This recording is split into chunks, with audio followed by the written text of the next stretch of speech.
And when are fans going to get to see more? Well, TennoCon is in London, Ontario. It's July 6th, and you can come watch it online on Twitch. We're going to be showing a lot more in our keynote for what Empyrean is going to be. Well, today I'm getting a feel for the suit, so what's the deal with that sweet-looking Necros Prime? How do I get my Tenno arms into it? I cannot say that on live television, but you know, there are ways. But yeah, you just have to link your Warframe account to your Twitch account. If you watch 30 minutes of our Tenno live show, you can get it, but hopefully you stay for the whole hour, because we got lots to show. Well, thank you so much, Rebecca, and good luck with TennoCon on July 6th. Thank you. Okay, now we've seen some amazing stuff today, but nothing quite so gloriously strange as our next game. Developed by Brooklyn-based studio Feral Cat Den, it's an existential-based jazz odyssey set during the Big Bang. Yeah, it's actually blown my mind learning about this one. Buckle up, everyone, because we're about to get bonkers with Genesis Noir.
Genesis Noir, just beautiful, stylish art.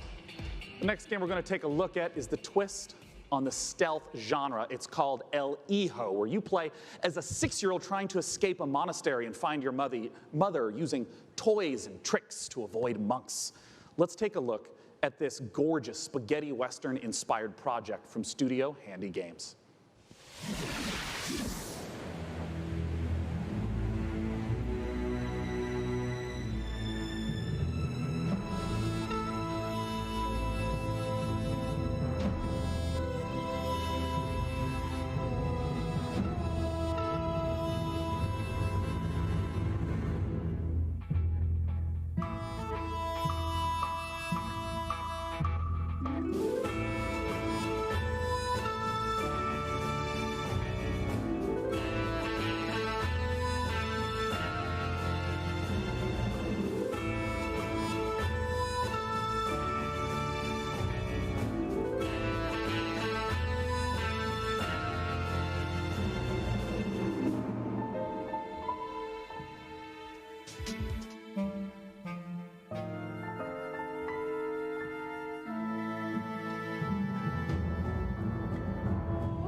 El Hijo, once again, is the title of the trailer we just saw. For our final guest tonight, please join me in welcoming from Larian Studios CEO Sven Vinke, and from Dungeons & Dragons at Wizards of the Coast, the creative director of Dungeons & Dragons, Mike Merles, to talk about Baldur's Gate 3. Yeah! Now, this was only just recently announced. How did this partnership come about? We went to see Wizards of the Coast at the end of Divinity Original Sin 1. Yeah. That was back in 2014. And I tried to convince them back then that they should give us the Baldur's Gate 3 license. And they said, yeah. But we had a long chat about what the vision would be for the game. And then we kept on bumping into each other. And then suddenly in 2016, I get a phone call from Nathan Stewart, who's the big boss of Mike and the head of Dungeons and Dragons. He said, you need to come to Seattle right away. We're going to have dinner in a very shady restaurant. And he had this big stack of paper with him. And on it was Baldur's Gate 3. And in it was pretty much everything that we talked about. And he says, I'm going to present this to my board. Do you still want to do it? I said, yeah, of course I still want to do it.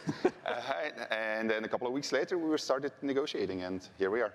I mean, what does the Baldur's Gate franchise mean to you, Mike? Oh, to me, it's the crown jewel of D&D computer games, right? I mean, for me personally, Baldur's Gate, the original one, was finally I had the chance to actually play a D&D campaign rather than having to run them for all my friends. So it means so much to us. Baldur's Gate, it's such fantastic storytelling, and it's so exciting to see it come to not only a new generation of gamers, but for the gamers who remember the 20 years it's been since the original, the first two in the series. So it's incredibly exciting. And for us, it really is. It's such an important part of the D&D mythos as a whole. And we got a chance to see the trailer. Talk to me about some of the story elements, the world elements. What are things we're going to see in Baldur's Gate 3? Well, we're only talking about what's in the trailer right now, but obviously you're going to go to the city, because we start with the city. You start outside of the city, actually. There's going to be mind flayers. They're very nasty. You are seeing in the trailer the process of ceremorphosis, as we call it. It's accelerated, so that's not normal. Yeah. And you're going to see a lot of iconic creatures, iconic characters, iconic places, and that's as far as we go. I'm curious about some of the gameplay elements, because obviously, there's just been a big resurgence of Dungeons and Dragons, tons of broadcasts on Twitch. I mean, how do you translate some of the insane things that players want to do into, what has to be a structured computer game? So we started with the player handbook, which is basically the basic rule set of Dungeons and Dragons. Which player handbook? Which edition? Fifth edition. Right. Yeah. And so we ported as much as we could to the video game. We looked at what worked really well. We looked at the things that didn't work that well, because it is a video game, and this was made for tabletop gaming. And so we started modifying those things, and then we had to add things on top of it, because if you play tabletop, you have a game master, and you say, well, I want to do this. Yeah. And then the game I want to start a fight with a pigeon, and he's like, okay, roll for dexterity. Exactly, that's it. So we had to add systems to make that possible within the game. But we've gone very, very far. Yeah, I mean, can you give an example of like a crazy moment that a player might do that you could actually play out in the game? Well, let's say that we get into a fight because you ask a nasty question, I don't want to answer it. And I take the chair over there, I put it on fire, smash it on your head. Just as an example. It's just an example, this is fine, we're just talking, These are things that we have to put systems into the game for to do it, which are not necessarily going to be described inside of the book. Interesting. And I mean, like, Mike, in terms of your role, speaking to Larian Studios, you have tons of data of all the sorts of things that players do. What's the sort of information that you provide in assistance? Well, really what it comes down to is providing the story support. We think of Dungeons & Dragons, the universe of D&D. It's like a toy box for dungeon masters and players to go into and build their own stories. So working with Larry and working with Sven, a lot of it was just opening up that toy box and sharing it and giving that kind of guidance. Like I remember one of our first meetings, we just laid out a map of Baldur's Gate and the Sword Coast and asking a lot of questions like, what kind of story do we want to tell? Where do we want to go? What are the cool locations we've always wanted to put into a game like this? And then in terms of the system support, what does it mean in terms of the story for each character? For each character race, each character class, so that if you have your favorite class and it's in the game, you really feel like you're taking on that role that you love so much from the tabletop. It's really coming to life in an authentic way in Baldur's Gate 3. And we're going to talk in a moment about Baldur's Gate 3 release dates and whatnot, but we have a second game that we want to talk about on a new technology known as pencil and paper. I understand that there is a tabletop prequel coming for Baldur's Gate. Exactly. So in Baldur's Gate, we think there's one saga, all the different games coming together to tell one grand story of this city. So on September 17th, we're releasing our next tabletop campaign, Baldur's Gate: Descent into Avernus, and it is the next chapter in the Baldur's Gate saga, and it's a prequel to Baldur's Gate 3. So if you haven't played a Baldur's Gate game since Baldur's Gate 1 or 2, this is your chance to check out on the history. It's been about 100 years since the events of Baldur's Gate 2. Yeah. So this will give you a chance to check in on the city, to see what's going on, its current state, who the movers and shakers are. We also feature a complete levels 1 to 13 campaign that takes you from the mean streets of Baldur's Gate to the depths of hell itself. And sort of pose to the players a question: do you want to redeem Baldur's Gate or send it to damnation? So we're putting that right in players' hands to make that choice. Well, I have to ask Sven, it's a question on a lot of people's minds. What can you talk to us about expected release timeframes?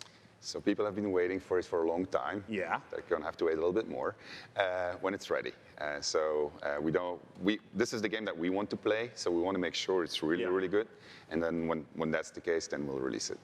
Well, I know a lot of people have been waiting a long time. And I think I speak for a lot of people here when I say, take your time. If the Divinity Original Sin games are any indication of the quality, it's going to be fantastic and worth the wait. Gentlemen, thanks so much for joining me on stage. Thank you very much. Thank you. Ben and Mike talking about Baldur's Gate 3. Goodbye. Goodbye, guys.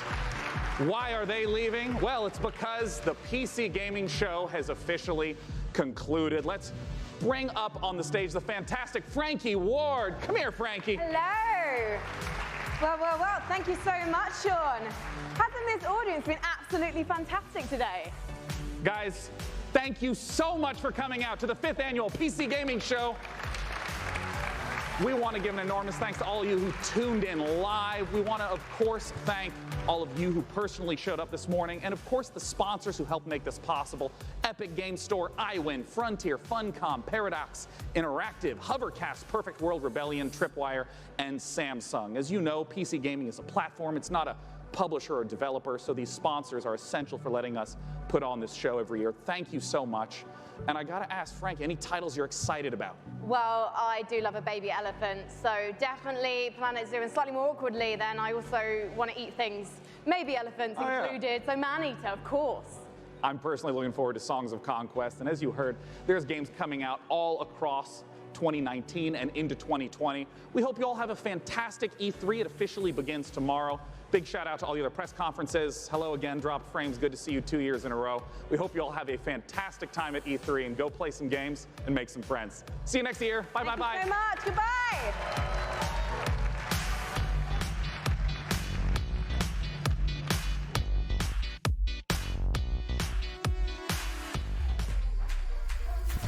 Think she can't get a last-second clutch? Watch this. Think he can't carry his team while streaming in high resolution? All the while recording a once-in-a-lifetime win? Watch this. Think leveling up only happens in-game? Watch this. On Intel Core i7, they'll rise to every challenge. Now it's your turn. Game, record, stream without compromise on Intel Core i7.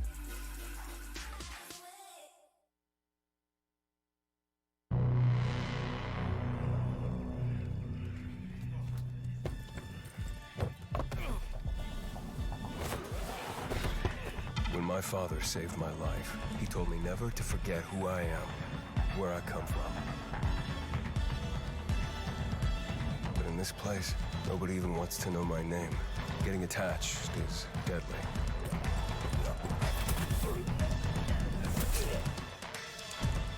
Because when darkness comes, I might be gone.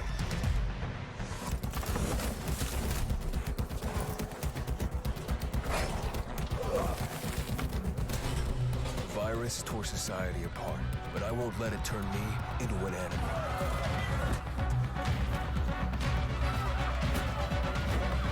Staying alive became the essence of our existence, yet life must be more than just survival.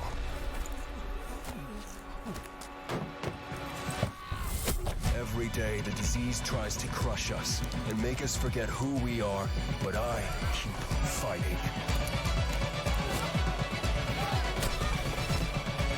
My name is Aiden, and I am infected.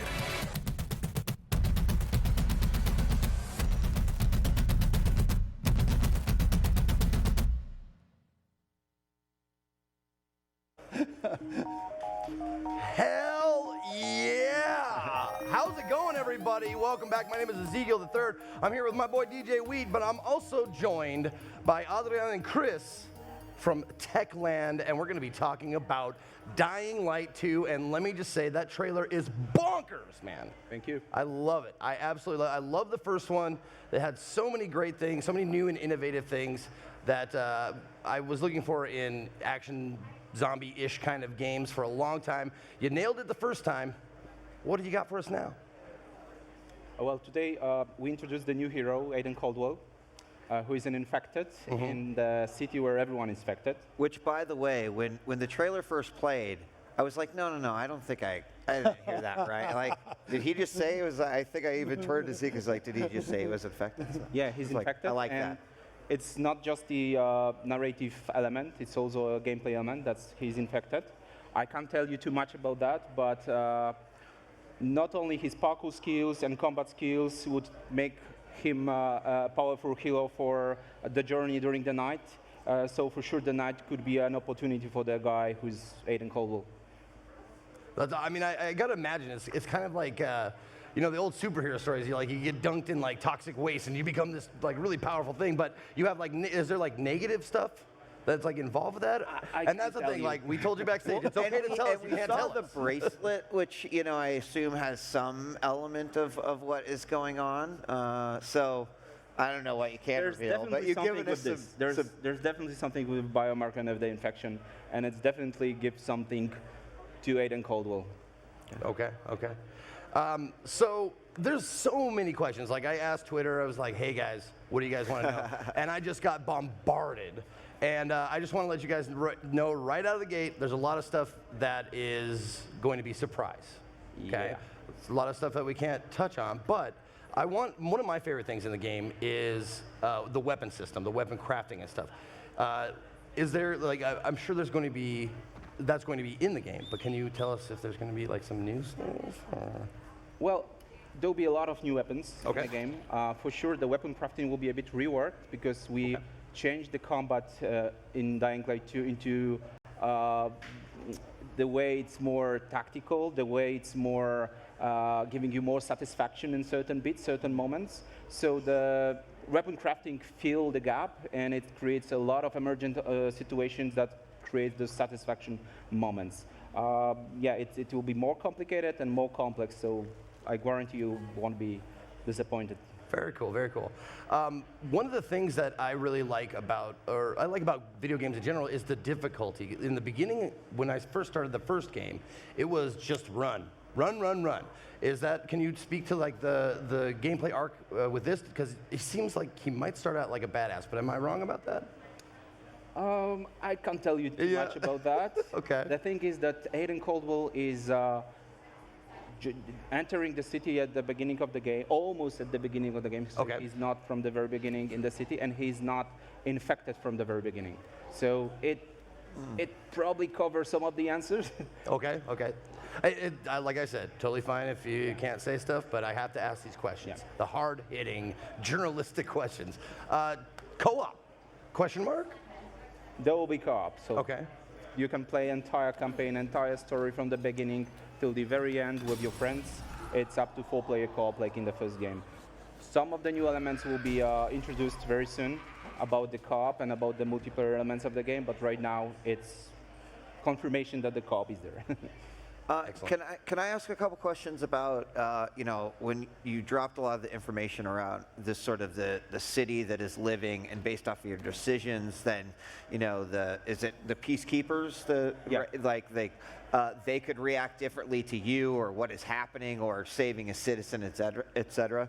I'm curious if you can talk at all about how this new character Aiden now, and what arguably has to be an interesting thing within this world to be infected and keeping that a secret, et cetera. Is that also going to be playing into like some of the decisions and how people or different organizations might be reacting to me in the game? Yeah, it plays a pretty big role. One of the big pushes with Dying Light 2 was to sort of like really focus on choice and consequences, and like working on like RPG games in the past, it's really easy to do that with like human interactions. Right. But what's really impressed me about Dying Light 2 is the sheer amount of environmental reactivity that may occur as a result of your actions in the game. And really, when I saw the first few examples of it, I'm like, Adrian, you got to be freaking kidding me. He's like, no, wait, watch this.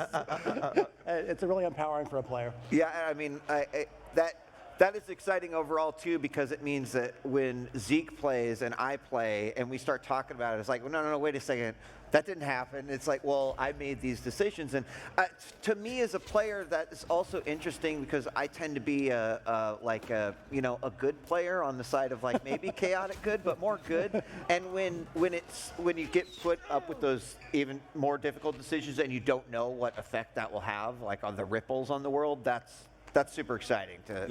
Yeah, one of the big goals is actually have the players sort of like discuss their experiences and how their gameplay has been different in each playthrough, and then share it online and talk with each other and share their experiences. That was also a big part of it. And when you talk, like you actually mentioned each playthrough, can you talk about like the replayability factor? Yeah, you can finish the game without seeing 50% of the content even. So really, when you play again, speedrunners, are you listening? That's a challenge. So the cool thing is, like, when you're playing again, you know the consequences based on your previous choices. So now you can turn left, turn right, and play it differently, and the world will look different. So it's a super exciting motivation for playing this game again, especially if this is the action game, and a lot of choices have the tremendous influence into the game world. So the scale of the consequences is super high. Sometimes it's really like from movies, like disaster movies with 2012 or something like that. Like apocalyptic I like this. choices. I like the sound So of if this. you play it differently, you're gonna see different things. So it's very much connected with Dying Light. Will we as players know the weight as we're making some of these decisions, or? Yeah, actually, the way the choices are framed, it's always fair to the player to let them know what the stakes are. But then sometimes, I guess. Yeah, it kind of helps. But then, like, we dump a crap load of pressure on the player at the moment when they make the decision. So you know what the stakes are. You've got limited time to decide, and there are pluses and minuses to each one. But we want players to be able to make those difficult decisions, and then also be like see the results of those in the game world. Awesome. Yeah, but the thing is that we were working a lot on those choices to make sure that we won't lose the DNA of Dying Light 1. And it's for sure the action game. So this thinking aspect, what to pick, the A or B or C or D, it's not like in strategical game where you really need to think a lot.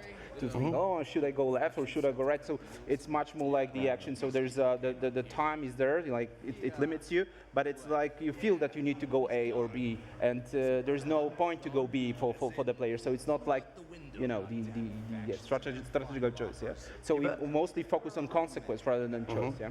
Well, I'm super happy to hear you say that, because I've played a lot of like adventure games, action games, or whatever with a story, and it's always so frustrating when choices don't matter, you know. And I'm glad to hear you say like, shit will change if you make like these choices. I love that. Dying Light 2, shit will change. There you go. You're welcome. Trademark.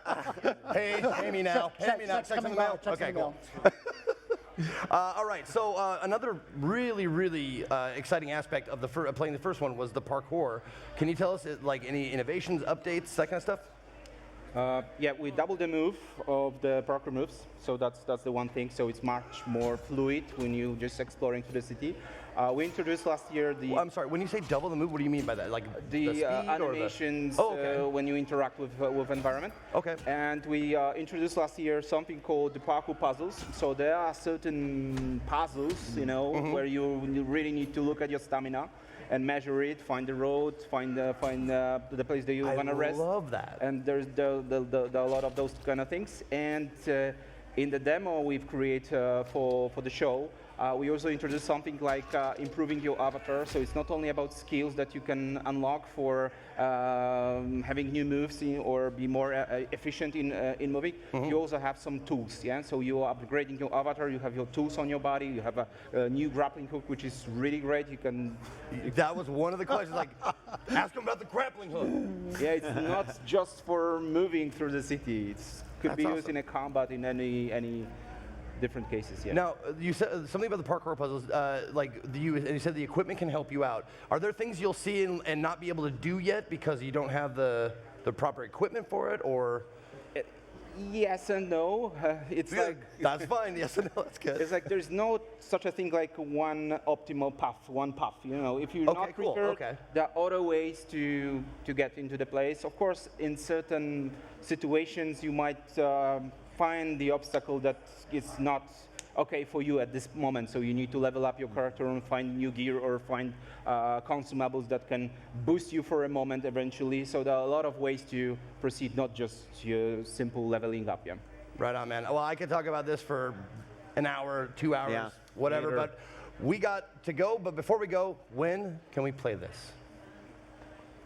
Spring 2020. 2020, okay. Sounds good. I like your dramatic pause there. That was good. 2020. Okay, good. Not 2021. Okay, excellent. So spring 2020, Dying Light, thank you guys very much for joining us. Thank you, guys. Don't go away. We got lots more content coming to you right here. E3 on Twitch. Stick around. Think she can't get a last-second clutch? Watch this. Think he can't carry his team while streaming in high resolution? All the while recording a once-in-a-lifetime win? Watch this. Think leveling up only happens in-game? Watch this. On Intel Core i7, they'll rise to every challenge. Now it's your turn. Game, record, stream without compromise on Intel Core i7.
Great. Technically day 2 for the broadcast, but it's been so much fun already. We had all the conferences yesterday, the Xbox E3, as well as Devolver Digital. That one was, they're always the weirdest one, but it's always the best one to watch, and I got to see it live, so it was actually a lot of fun. Oh, I'm so jealous. I wasn't able to be there. Oh, no, it was fantastic. They had like this immersive interactive art area, so we got to see the exhibit as well. Lots of creepy things, very Devolver-esque. And just the show was really amazing. So it was a lot of fun. And then they were celebrating their 10-year anniversary. So they had a birthday party after. There was hugs and tears and just crying, but good crying. And Devolver's just a great company to hang out with. I was going to say, doing something that immersive and memorable is exactly what we expect from Devolver anyway. Oh, for sure. Like they were the cap for all the conferences last year, and everyone's like, what the heck is this? But it's a good what the heck, so. Exactly. They enjoy it, they embrace it, and it's just gonna get better every year.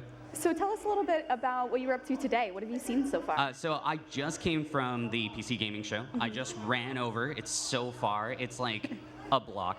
But Sean and Frankie, they did an absolutely amazing job hosting. Lots of great games. Shenmue 3, which has been anticipated forever. It looks fantastic. We got a little bit of gameplay footage. Cannot wait to see more. Yeah, so tell us a little bit about what you saw. Were there any games that maybe you didn't know you were going to feel hyped for that surprised you?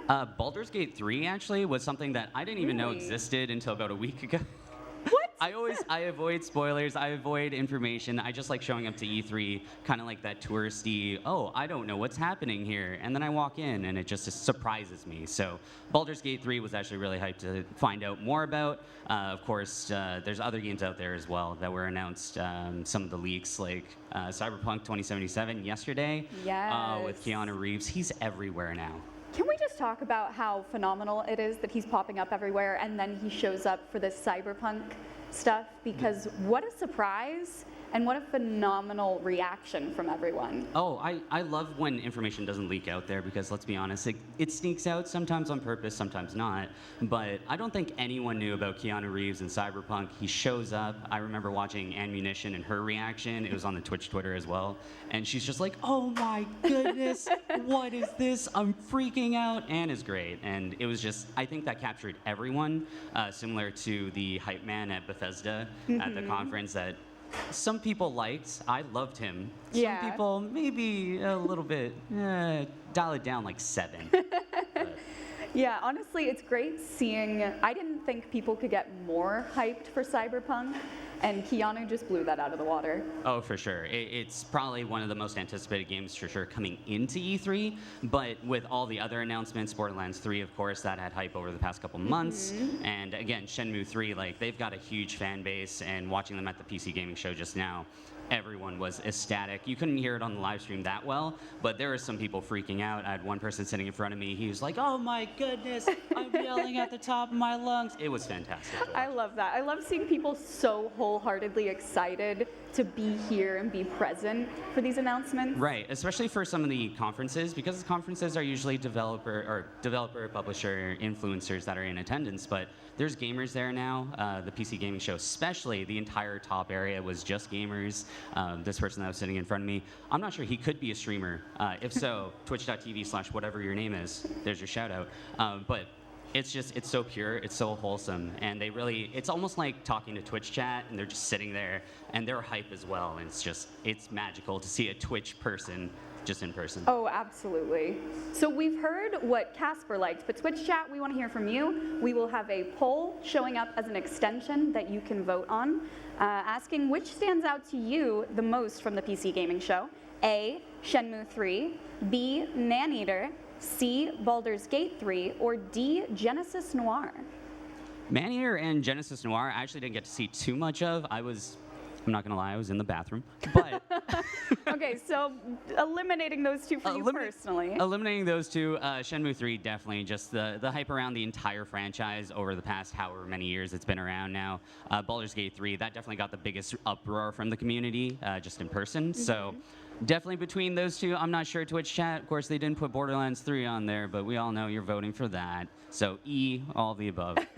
Or none of the above, I should say. But definitely Shenmue 3 for me. What about you, Negorix? That's an excellent question. Honestly, I have to say, I was surprised that you said... I was surprised to hear that you didn't hear of Baldur's Gate before this, because that would have been my personal vote. Well, I'm not actually a gamer. I just sit here with a microphone looking pretty. But no, Baldur's Gate 3, like, it's a magical experience, any video game. It was also Chivalry 2, which isn't on the list. I'm just saying, they called us out at the very start. They said, half the people play it drunk. I'm not that type of person. I just like chopping heads off, so. Well, there are so many great titles to choose from. It is hard to narrow it down even just to these four, but with 59% of the vote, it looks like Baldur's Gate 3 is chat's choice. All right, chat. Well, you don't have to follow me. Yeah. I get it. I understand. Speaking of following Casper, can you talk a little bit about your channel and where we can find you on the internet? Sure. Twitch.tv/iCasper. It's the hardest branding in the world because there's an I and then a K and then two R's. You'll see it on screen, I'm sure, but I stream every single night. I'm all about indies and roguelikes, so Devolver Digital's my boys and girls and ladies. And of course, I do RPGs as well, so Tales of Arise just got announced as well, and their trailer, JRPG, beautiful franchise, and the art is phenomenal. It looks like they upgraded their art engine, and the graphics is just insane, absolutely insane. Well, I'm so happy that there's so much for you to look forward to. Thank you so much for joining us today. Well, thanks for having me. And definitely check out iCasper on Twitter, Twitch, Instagram, all that great stuff. MySpace as well. I'm on there. I used to have a band. So. We are going to be checking out the show floor with our special Twitch correspondent. Thanks so much for joining us.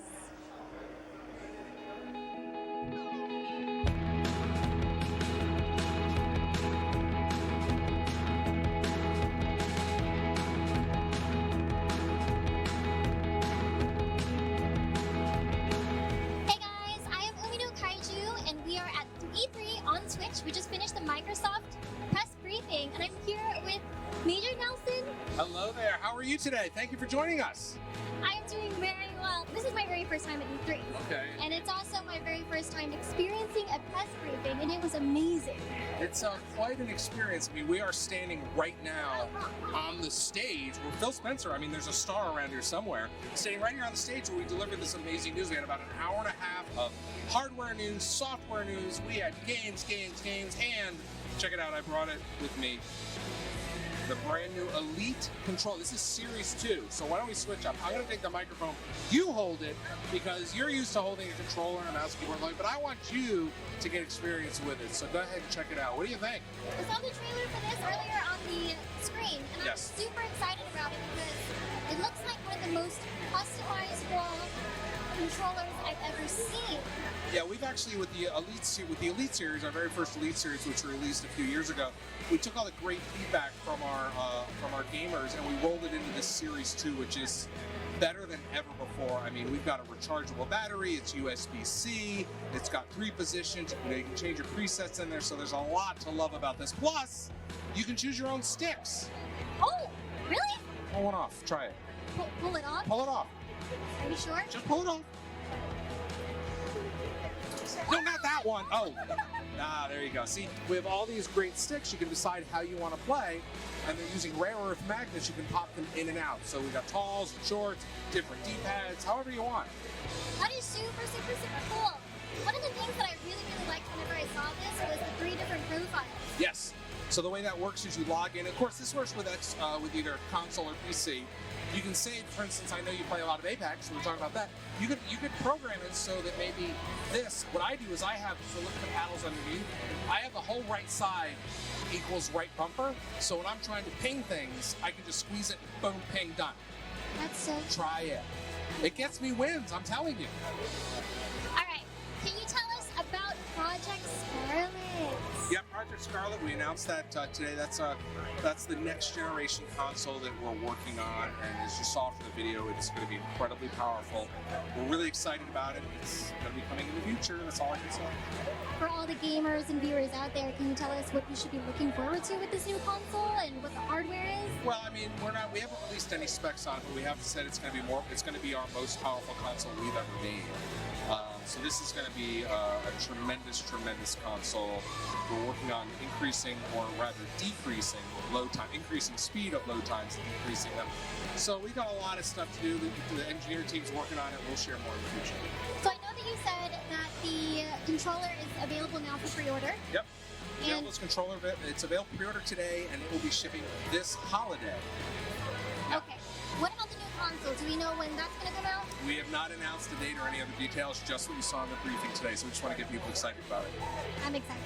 I'm really, really honored to have you. Thank you so much. And thank you for joining us at the Microsoft Xbox briefing. Thank you. 2019! Yes. Okay. You want to go find Keanu? Yes. Let's go. Think she can't get a last-second clutch? Watch this. Think he can't carry his team while streaming in high resolution? All the while recording a once-in-a-lifetime win? Watch this. Think leveling up only happens in-game? Watch this. On Intel Core i7, they'll rise to every challenge. Now it's your turn.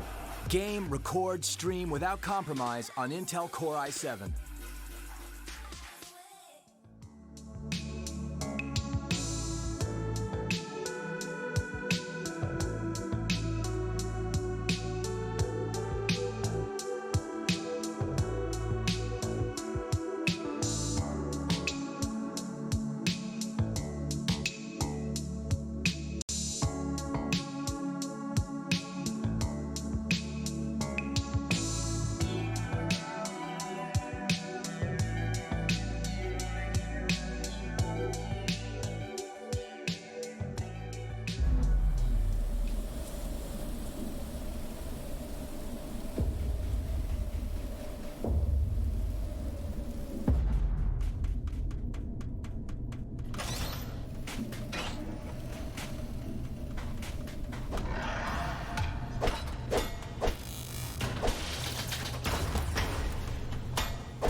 Welcome back, everybody. Ezekiel the Third here, and we just saw the trailer, teaser, whatever you want to call it, for Creature in the Well. I am joined on stage by my homie, my ace, Okadrian. What's up, homie? And also, most importantly, oh, thank you, Adam from Flight School Studios. Correct. Excellent. How you doing, man? I'm doing really well. Excellent. How many times have you talked about this game already? Hundreds of times, man. We were talking about that. Like, you've been working on this game for a little bit. Yes. And now it's coming out, man. Tell us about it. I'm super excited to tell you about it, actually. I told him, I was like, how excited are you to talk about your game? You've been working on it. You work on something for so long, and you keep it a secret, and you love it, but you're not sure anyone else is going to love it. And when you can finally tell people about it, it's a good feeling. That sounds like my dad describing my birth. It's like, I don't know. I'm going to tell people That's a lot of about pressure to put on me. Yeah. So the game, Creature in the Well, it is a hack and slash pinball game, a pin brawler, a mashup of genres. Trademark? That is not my idea, but Okay. I'm definitely, it's really so good. I had to use it. It is really good. It's too perfect. Yeah, it's a dungeon game, like a top-down sort of game. That's something you might have put like a Zelda or a Hyperlight, or you were bringing up Fury. Yeah, Fury and vibes. then we, instead of like, violence and killing other stuff, we just put pinball in it. Okay. Breakout, things Now, like that. Does it control like a twin stick or? No. So it controls like a sort of a regular top-down action adventure game. You've got 2 weapons, and the job of each of them is to do different things to the ball. So one is to charge the ball and like give it more power, and then the other one shoots it at the puzzles that are in each room. So the player gains currency by charging up these bumpers, and then the currency they use to upgrade their weapons, explore the dungeon, literally open the doors, and power the facility that you're inside of. That's so smart. I love it. Yes, just looping it all in. So, like, is there like a story explanation for like why it looks like pinball, or you just don't even like bother explaining that, which is totally fine. There's not. Good. I like that. Well, don't better. force I like it, right? this Don't make fine, it man. a BS story that doesn't make sense. Well, let me tell you about the story of the game, and maybe I can pull something out that answers that question. You are a ancient robot, and you are inside of a weather facility that you built hundreds of years ago. Weather facility? Yes, correct. Okay. So that's why every room has kind of got these mechanical circuit boards, like kind of like you zoomed into a computer, and like you're a little flea running around like a motherboard or something. What you're doing is literally powering it back up. It's been dormant, and you're not sure why. And there's this creature who lives in it now, and you're not sure what he's done to break the machine. Hence the name. Right. Okay. Yeah. Now, is the whole facility called the Well? No, actually, the well is literally about the well that's in town. Okay. So it's not in the footage or in the trailer, but like there's a town, RPG town, you go to, and the creature lives in the well and has been used to sort of like coercing the people of town to his whim. They throw money into the well and they wish upon him, and sometimes he grants their wishes, and sometimes he doesn't. Explained in the game as well? Yeah, so the creature talks to you when you go up to the well. He knows who you are. And he's not sure how much of this history he's going to divulge to you about your relationship and what the machine is, because he doesn't want you in there. He doesn't want you fixing it. He's got his reasons. Well, I won't spoil them. Like bad guys always have their reasons. They got their reasons, and they love telling you about them. Absolutely. Now, there's a couple of things that are really stand out about it. I love indie games that do stuff like this. The art style. Can you talk to us a little bit how that came about, or who's doing it and stuff like that? Yeah, so I'm like the principal artist on the project. The team there's only 2 of us. Oh yeah, I didn't even ask you what you do. Like, what's your title? I'm just a fan. I'm just here, actually. This game looks cool. The dude, I'm here for my time and place. So I'm like the art director. I did a lot of the writing, a lot of the design, all the layout, texturing, modeling, that sort of stuff. Bowden, who's the other half of the project, is engineering. And then, of course, because the team's so small, we do a lot of overlap. But the art style's mine. It's inspired super heavily by one of my favorite comic book creators. His name is Mike Mignola. Man. Cool. Dude, I've interviewed him once. You did? He's really cool. I used to do Comic-Cons and stuff like that kind of stuff. It was awesome. It was like, dude, we'll nerd out about that backstage. We want to talk about your game, so though. Cool. Okay, yeah, right. So obviously, Hellboy goes to like some of the coolest, darkest, spookiest places all over like Eastern Europe and stuff. And the way that Mr. Mignola draws those like dark, inky black spaces, so moody. And because we're inside of a mountain, because we're inside of this ancient facility, and we got an antagonist who is hidden in the darkness. I was trying to pull a lot of inspiration from his comic books. Excellent. Man, I gotta stop saying excellent. I say that way too much. That's cool. It's like It's my go-to. It's like word. awesome. Excellent. Excellent. I say that way too much. It's excellent. Anyways, you mean it though. What is that? How like I see like there's like it's a money system like with the lightning bolts or something like that. Is that like a currency or is that like a correct? How does that work? So it's an energy that you use as the currency of the game. So like as you power up the machine, every bumper that you hit it with a ball gives you a little bit of currency. The player has some rooms where they grind to like earn enough to open a door, and then the dungeons branch. So players have to decide like, okay, this door's pretty expensive. I'm going to spend some money on this energy on this cheaper one, and then find some hidden items, some secret other items, get some more currency that way. You also go back into town and you meet a blacksmith. Her name is Danielle. And she helps you upgrade your core so that you're more powerful. Okay. So like you spend that currency in a number of ways in the game. Can you revisit those dungeons later on if you want to take the ultimate path? Definitely can. Awesome. And there are secrets hidden in them. And so like this is a great example actually. So like this is a challenge hidden in one of the dungeons, and when you complete it, you open a secret path. That secret path leads to a brand new weapon for you, and each weapon like has different abilities. So like this one draws like a reticle in front of you, like a red sight line to tell you exactly where you're aiming the ball. Right on. Now, these dungeons are all laid out, right? This isn't like procedurally generated or anything like that. It's all like made by hand. I handcrafted it myself. Excellent. And Bo did a lot of it too. Excellent. Again, see, hear me? Anyway. It is excellent. I love a good indie game with sound design. Tell me about your sounds, because I watched the trailer. First time I watched it, I didn't watch it with audio. This time I watched it, I went, this is going to play a big part. Yeah. Yeah. So sound does play a huge part of the game. All the bumpers, like it's just really fun getting into architecting like how much bells and like metal gizmos we wanted from pinball sounds and how much electricity we wanted, because it's like the currency of the game. It's part of where, like what the player's earning throughout the game. And so that was just really fun building those sounds with the ball and like the different weapons and the way the pipe sounds when you hit it.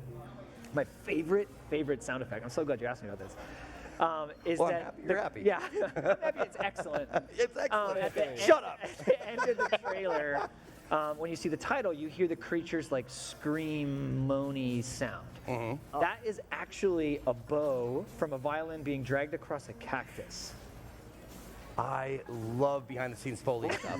I love it. It was actually our sound effects guy. He's like, "You'll never believe this. I found the coolest sound effects." And so he did, and it is.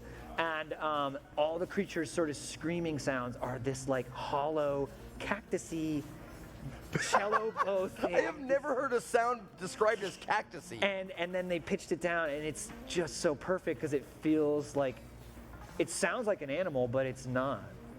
Look at this right now. That's so good.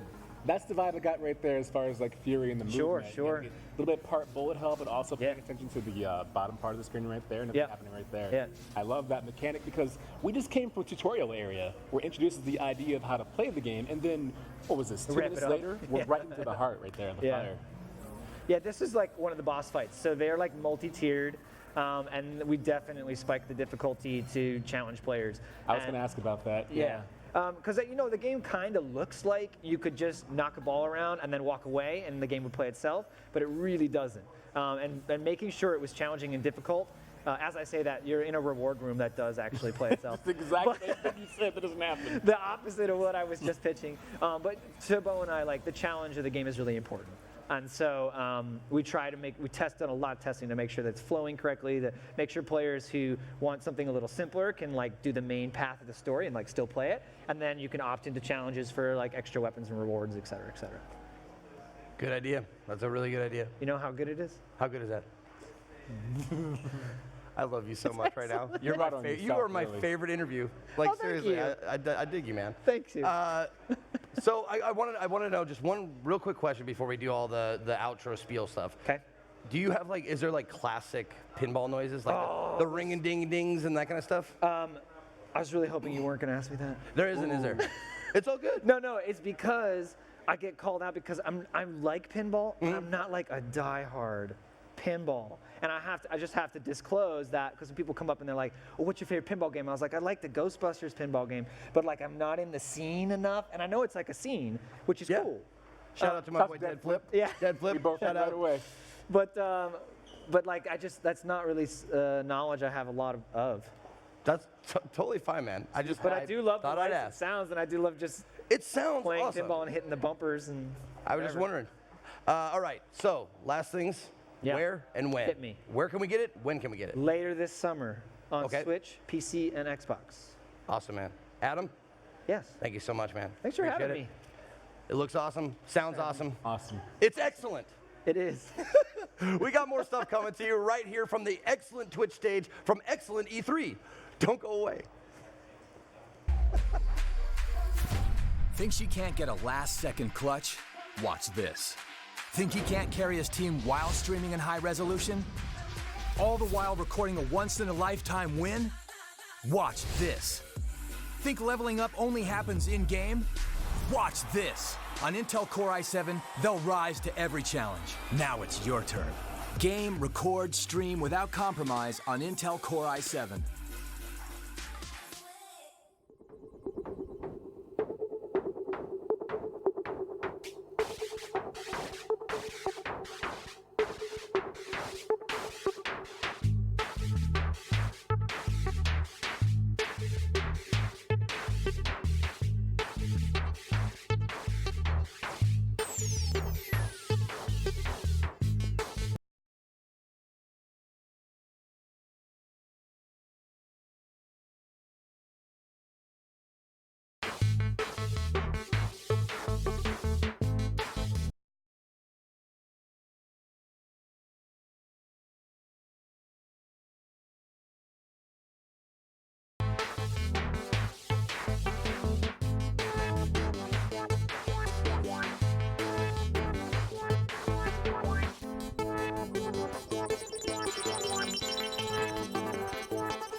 welcome back to E3. We are here on Twitch celebrating games, announcements, and exciting world firsts. Now, we're taking a look at Bloodroot, and this is a game that I'm very excited to talk about. Joining me is Adrian on the end of the couch, and between us is Jen. Hi. Jen, tell us about this game and why you're bringing it to us. So Bloodroots is this amazing tale of revenge that's a very fast action paced. Fast action paced. Fast action paced. Everybody. It is, though. It is, though. In which you have to sort of go through this tale of revenge as Mr. Wolf, who you've seen in the trailer. And I am helping the team who is actually in Montreal. So I do a lot of publishing related things, but we're not publishing them. They're their own adults. They're going to do it themselves. Yes. You're just helping them along. But they couldn't be in LA, so I'm here filling the blanks. Well, they're lucky to have you because we were talking backstage, and this is a game that we're both kind of excited about here. It's very fun. It's very fast. And this is, would you call it an action top-down brawler? Yeah, totally. A lot of Like people compare it to Hotline Miami. It's got huge Samurai Jack sort of art vibes to it. And yeah, no, you said it right. Well, I think one of my favorite things reading up on this game, watching the gameplay, is that in the immortal words of the great Ludo, everything is a weapon if you're holding it right. Yeah, the only rule is don't die. That's it. Well, you can die. Hey, you can die. You can. You can die. Are they generous checkpoints as well? Should you fall victim to someone? Yeah. And also, you can just restart whenever you want. So it's really fast, kind of like Hotline Miami style, where you just revive. A la Hotline Miami, do you have everything as a weapon? Do you also have like utilities? So can you, I don't know, blind someone to make the stage a bit easier or make the road slick, things like You're that? essentially just steamrolling everybody in this game. And we saw some really creative interplay right there. As you're running around and grabbing like a fish, you can stretch it over somebody's head. Totally. A barrel, you can roll it to knock down a bunch of people. The only rule is that you have to kill everyone. Yes, correct. And like the team has been a little terrifyingly creative about the weapons. A little worried about them. I don't want to throw a number. Yeah, same. Sometimes I'm like, Sam, are you okay? Are you doing okay? I don't want to throw a number out there, but I'm pretty sure we're up in the hundreds of like items you can use now, because everything is breakable in the game. You can use the fence posts, and you can use the fish. I think we're about to see that in the video right now. And there is some funky weapons, like you can roll around on the barrel. You can just use literally whatever's at your disposal. All right, what is your goal for, how many times can I hit with your average pickup weapon here? Because it looks like you're grabbing something once, using it, and you're done. You're on to the next thing. You have a couple tools, like the gun right now, you see I have 2 charges of it, so you can use that multiple times. But most items, I think, like you're going to see in that video, are instantly breakable. So the sword is so much fun. The little tree falling down to people up above is so great. Yeah, there's some like the English is some really hard, everybody, today. I don't know why.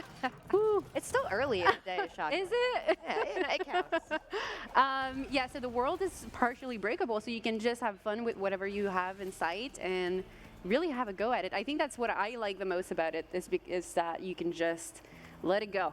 Just do your thing. Just hop in. Just hop in. Yeah. What's the highest chain you've seen so far in the game? Oh, man. I saw like 23 or 24 right there. Some people at PAX are pretty crazy. I don't know. I think I've seen stuff, because like the levels are broken down into parts, and then you move on, and like it's sort of, you lose count. But I think I've seen upwards like 50, 60 like combos. Like you can just go and have a go at it. Yeah. Oh, that's impressive, because you've got to like grab a wagon wheel and then throw it and then grab a barrel, and your combo is not just attacking, it's finding your next weapon. So you're going to get, I guess, as you play through these stages, better and better at sort of building this chain of and we violence. like to compare that to choreography sort of design. So like you learn the levels as you go through, because they're not like procedurally generated, they're all handcrafted, and the guys are doing it amazing. Might I add. The art's super cool. The team is, we have fantastic level designers, and it's just, tweaked to the second that it's so much fun, and you can plan your entire thing. I just watched that guy get punched in the face, and I just laughed instantly. The violence made me happy. I don't know why. I mean, it's this happy sort of violence in Bloodroots. Let violence be your happy outlet. How do the enemies differ as you approach each one? Because I've seen a lot of melee enemies. Some use, their nuts. Some prefer to use the swords as well. Do they change over time as well? You do have variety in the enemies. You also have boss fights. We've had a little bit of platforming action in that B-roll that we might not get to see today. Oh, the moving platform thing. Yes, yeah. correct. And then the gameplay just evolves as you go. And so the boss fights follow the story of revenge that I was telling you guys about, where you're essentially just redeeming yourself as, because you find out that you died essentially. So the bloodroot is a flower that is, it's got a backstory of like resurrection and so forth. So like that's what the game is about. So you died and turns out your friends killed you. I don't want to spoil anything, but yeah, you go to town. Well, I'm assuming he's going to get some answers. Yes, with these methods. he's looking for answers because there's this mysterious black wolf sort of haunting him. That is very violent. This is another question I have. We've seen some pretty serious like fatality zoom in finishing move moments. Is that related to something that the player is executing, or are those specific enemies that you're taking down? So they just happen, you know, and as you go. It's not something you can trigger, but it just gives a little bit more vitality. Just every once in a while, the game's like, you really killed this guy. Yeah. You like barrels? Here is a barrel to the face multiple times. So that's a little bit of the different sort of platforming action we've been talking about, and that leads into the boss fight that is super hard. It just gets crazy. I hope the guys are doing an amazing job, and I'm saying guys, but it's we have Jeanne on the team also, who's an amazing person. Hi, she's watching. I hope I'm doing you guys justice. Actually, that leads to a great question. Can you give me a little insight into the team? You're saying it's a very small team that came together to make this game. Yeah, man. So they just brought a couple more people on board, but they're like, they all fit in this one room, and it's very small. I like going there. It's really nice. Raf is also a very kind person, and Mick too. They're the two co-founders of the studio. So I don't want to say, again, I'm terrible at numbers, maybe 8, 9 people, but I lose track because they bring people in and out. So really small team. I love them. So working with this team and talking about Bloodroots in particular, can you tell me why they went with a bit of a Wild West, Weird West theme?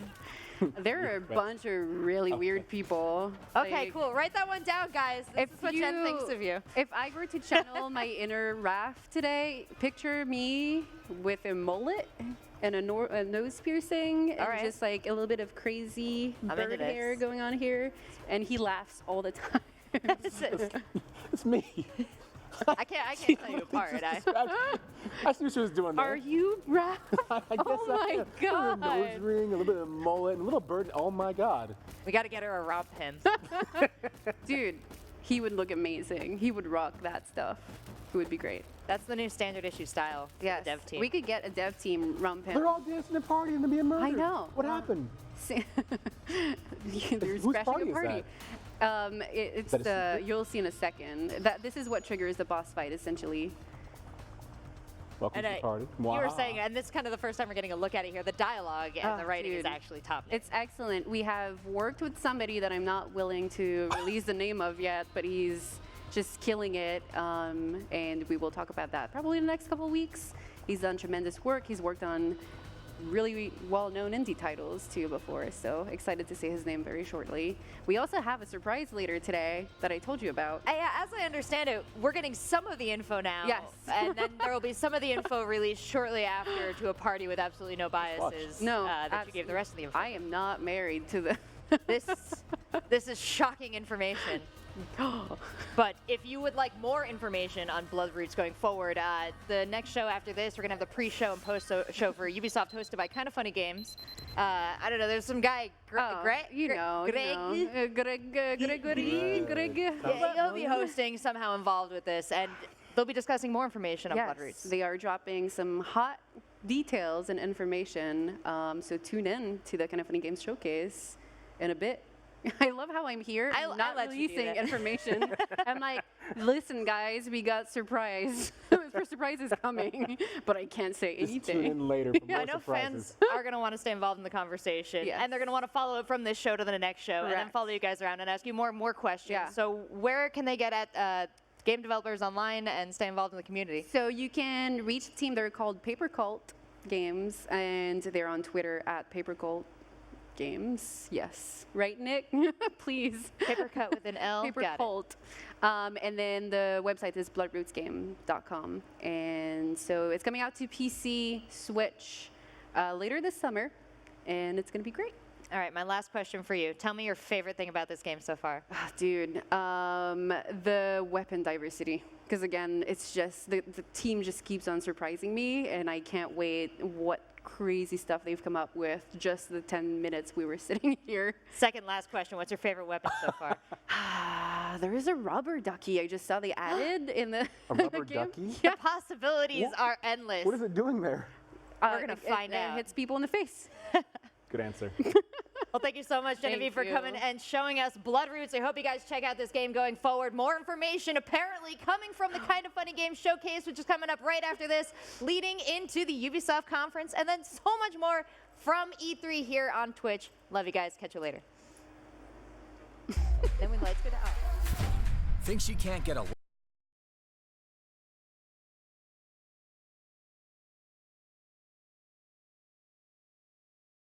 lifetime win? Watch this. Think leveling up only happens in-game? Watch this. On Intel Core i7, they'll rise to every challenge. Now it's your turn. Game, record, stream without compromise on Intel Core i7.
So everyone remember, be nice. Lie through your teeth. Lie through your teeth. What's up, Twitch viewers? Thank you so much for joining us. We are Kind of Funny Games. We're doing our pre-show right now for the Ubisoft press conference that is coming up in just a couple minutes, guys. Mere minutes away. Yes. 17 by my watch, if I'm squinting correctly. How are you guys feeling about this? About Ubisoft? I'm feeling pretty good. Yeah? Yeah. What We've gone over this a lot on Kind of Funny Games Daily, of course, the show we do each and every weekday here on twitch.tv/kindoffunnygames. And the Kind of Funny Games cast on youtube.com/kindoffunnygames. I think quietly over the years, without noticing it, I became like a Ubisoft fanboy, right? Like where Odyssey was one of my game of the years last year, if not my game of the year. I forget how I actually voted. And then now I'm obviously obsessed with the Division 2. It's going to be my 100th platinum, hopefully next week. I love what Ubisoft is doing with their games. I love the way they're setting up their worlds. I love the fact that they are not afraid to do different stuff. So I'm hoping, here's what my dream scenario is. Hey everybody, there's no Assassin's Creed this year. Here's what's coming to Odyssey and why Odyssey is so awesome and how we're supporting it for the next year. Hey everybody, we're massive. Here's everything that's awesome that's happened in the Division. Let's take a look at the next big drop for the Division 2. And then when I start getting wilding out with Nick Cannon. Oh my God. I'd love to see two things. Number one, hey everybody, you know that we do the UB Arts games. Valiant Hearts was awesome. Here's a game in that vein. Something weird, something small, something beautiful, With right? UB Arts, I'll even take a Rayman sequel, like Rayman Origins, Legends, like another one of those. Yeah. Like I doubt we're gonna see Here's that. what I'll do. I'll let you take it down to the dump because I don't want that, and I hope you don't get it. All right? Why would you know you what want I mean? Rayman's had his chance. Can we all agree we need to stop trying to get Rayman they were over? good. Oh, No, Barrett's but they gonna come to nailed his the chance. defense. They Here nailed the comes Barrett, opportunity. everybody. Greg, you're making a lot of sense. Thank you, Kevin. Is Barrett's mic up? Because I'm sure Barrett's gonna come in and talk about Bikini Bottom now or some other weird thing. Yeah. What was a dumb game you wanted yesterday that nobody wanted? I don't know, Harry Potter. I feel like a lot Harry of people Potter wanted that game. people want Harry Potter for sure. Rayman's fantastic. Rayman Origins and Legends, both of them are two of the best 2D platformers we've ever had. Here's what I'm saying. Hard stop. Okay, hear me out. I feel like this year has been the year of Keanu. Oh, and I God. feel like Rayman is gonna have his year coming up soon. Okay. Because like I feel like he's been this unsung sort of character that people kind of care about, but nobody really knows where his home is. Nobody does know his home. Right? Yeah, it's true. He's just a weird floating head on a body. You know what I mean? So I don't care about I don't care about Rayman this year. That's what maybe I like to next see. year though. Hey, you know what? Next year, blow it out your ass. I Give don't him care. an action All right? movie where he's shooting people in the head. I also want, so that was one of my dreams, right? Is let's get something in the Valiant Hearts vein. It doesn't have to be Valiant Hearts, but you understand what I'm saying. And then I want them to end on a Splinter Cell reveal. What's happened to Splinter Cell? And then what? Watch Dogs Legion. I loved Watch Dogs 2. Like, I just named a whole bunch of stuff that's probably gonna happen outside of Splinter Cell and Rayman, right? But Splinter Cell, I think it's happening. Every UB conference we come in going like, oh man, this is I think this is it though. I think this is the year. You think they just come up and talk about it? Like they just mention, hey, Splinter Cell. No. It's Splinter happening. Cell. If they're announcing it, we get a trailer for it. Okay. So that's how it is. That's how it so goes, far, yeah. the last couple of days, E3 officially started yesterday, but before that, we had Google Stadia's press conference on Thursday. E3's on like Black Wednesday. Friday. Like it's Black Friday starting It on just Monday keeps pushing now. out further and further and further and further. Ridiculous. What have been our favorite moments so far of E3? Keanu Reeves. Easily. I mean, yeah, easily. Kevin, is it even worth it? Kevin, can you bring up the clip of us reacting to Keanu Reeves? I want to watch this. Let's for the be new quiet folks for a second. Yeah. All right, cool. Again, if you're a new person, hey, we're kind of funny. We stream on twitch.tv/kindoffunnygames each and every weekday. Multiple shows, all sorts of morning shows and Kind of Funny Games daily. It would mean a lot to us if you subbed. There's a follow button right now that you can click that says follow Kind of Funny Games. Just click it right there, and then you're going to be good. But all right, check it out. Wake the up, samurai. We have a city to burn. What? Oh my God!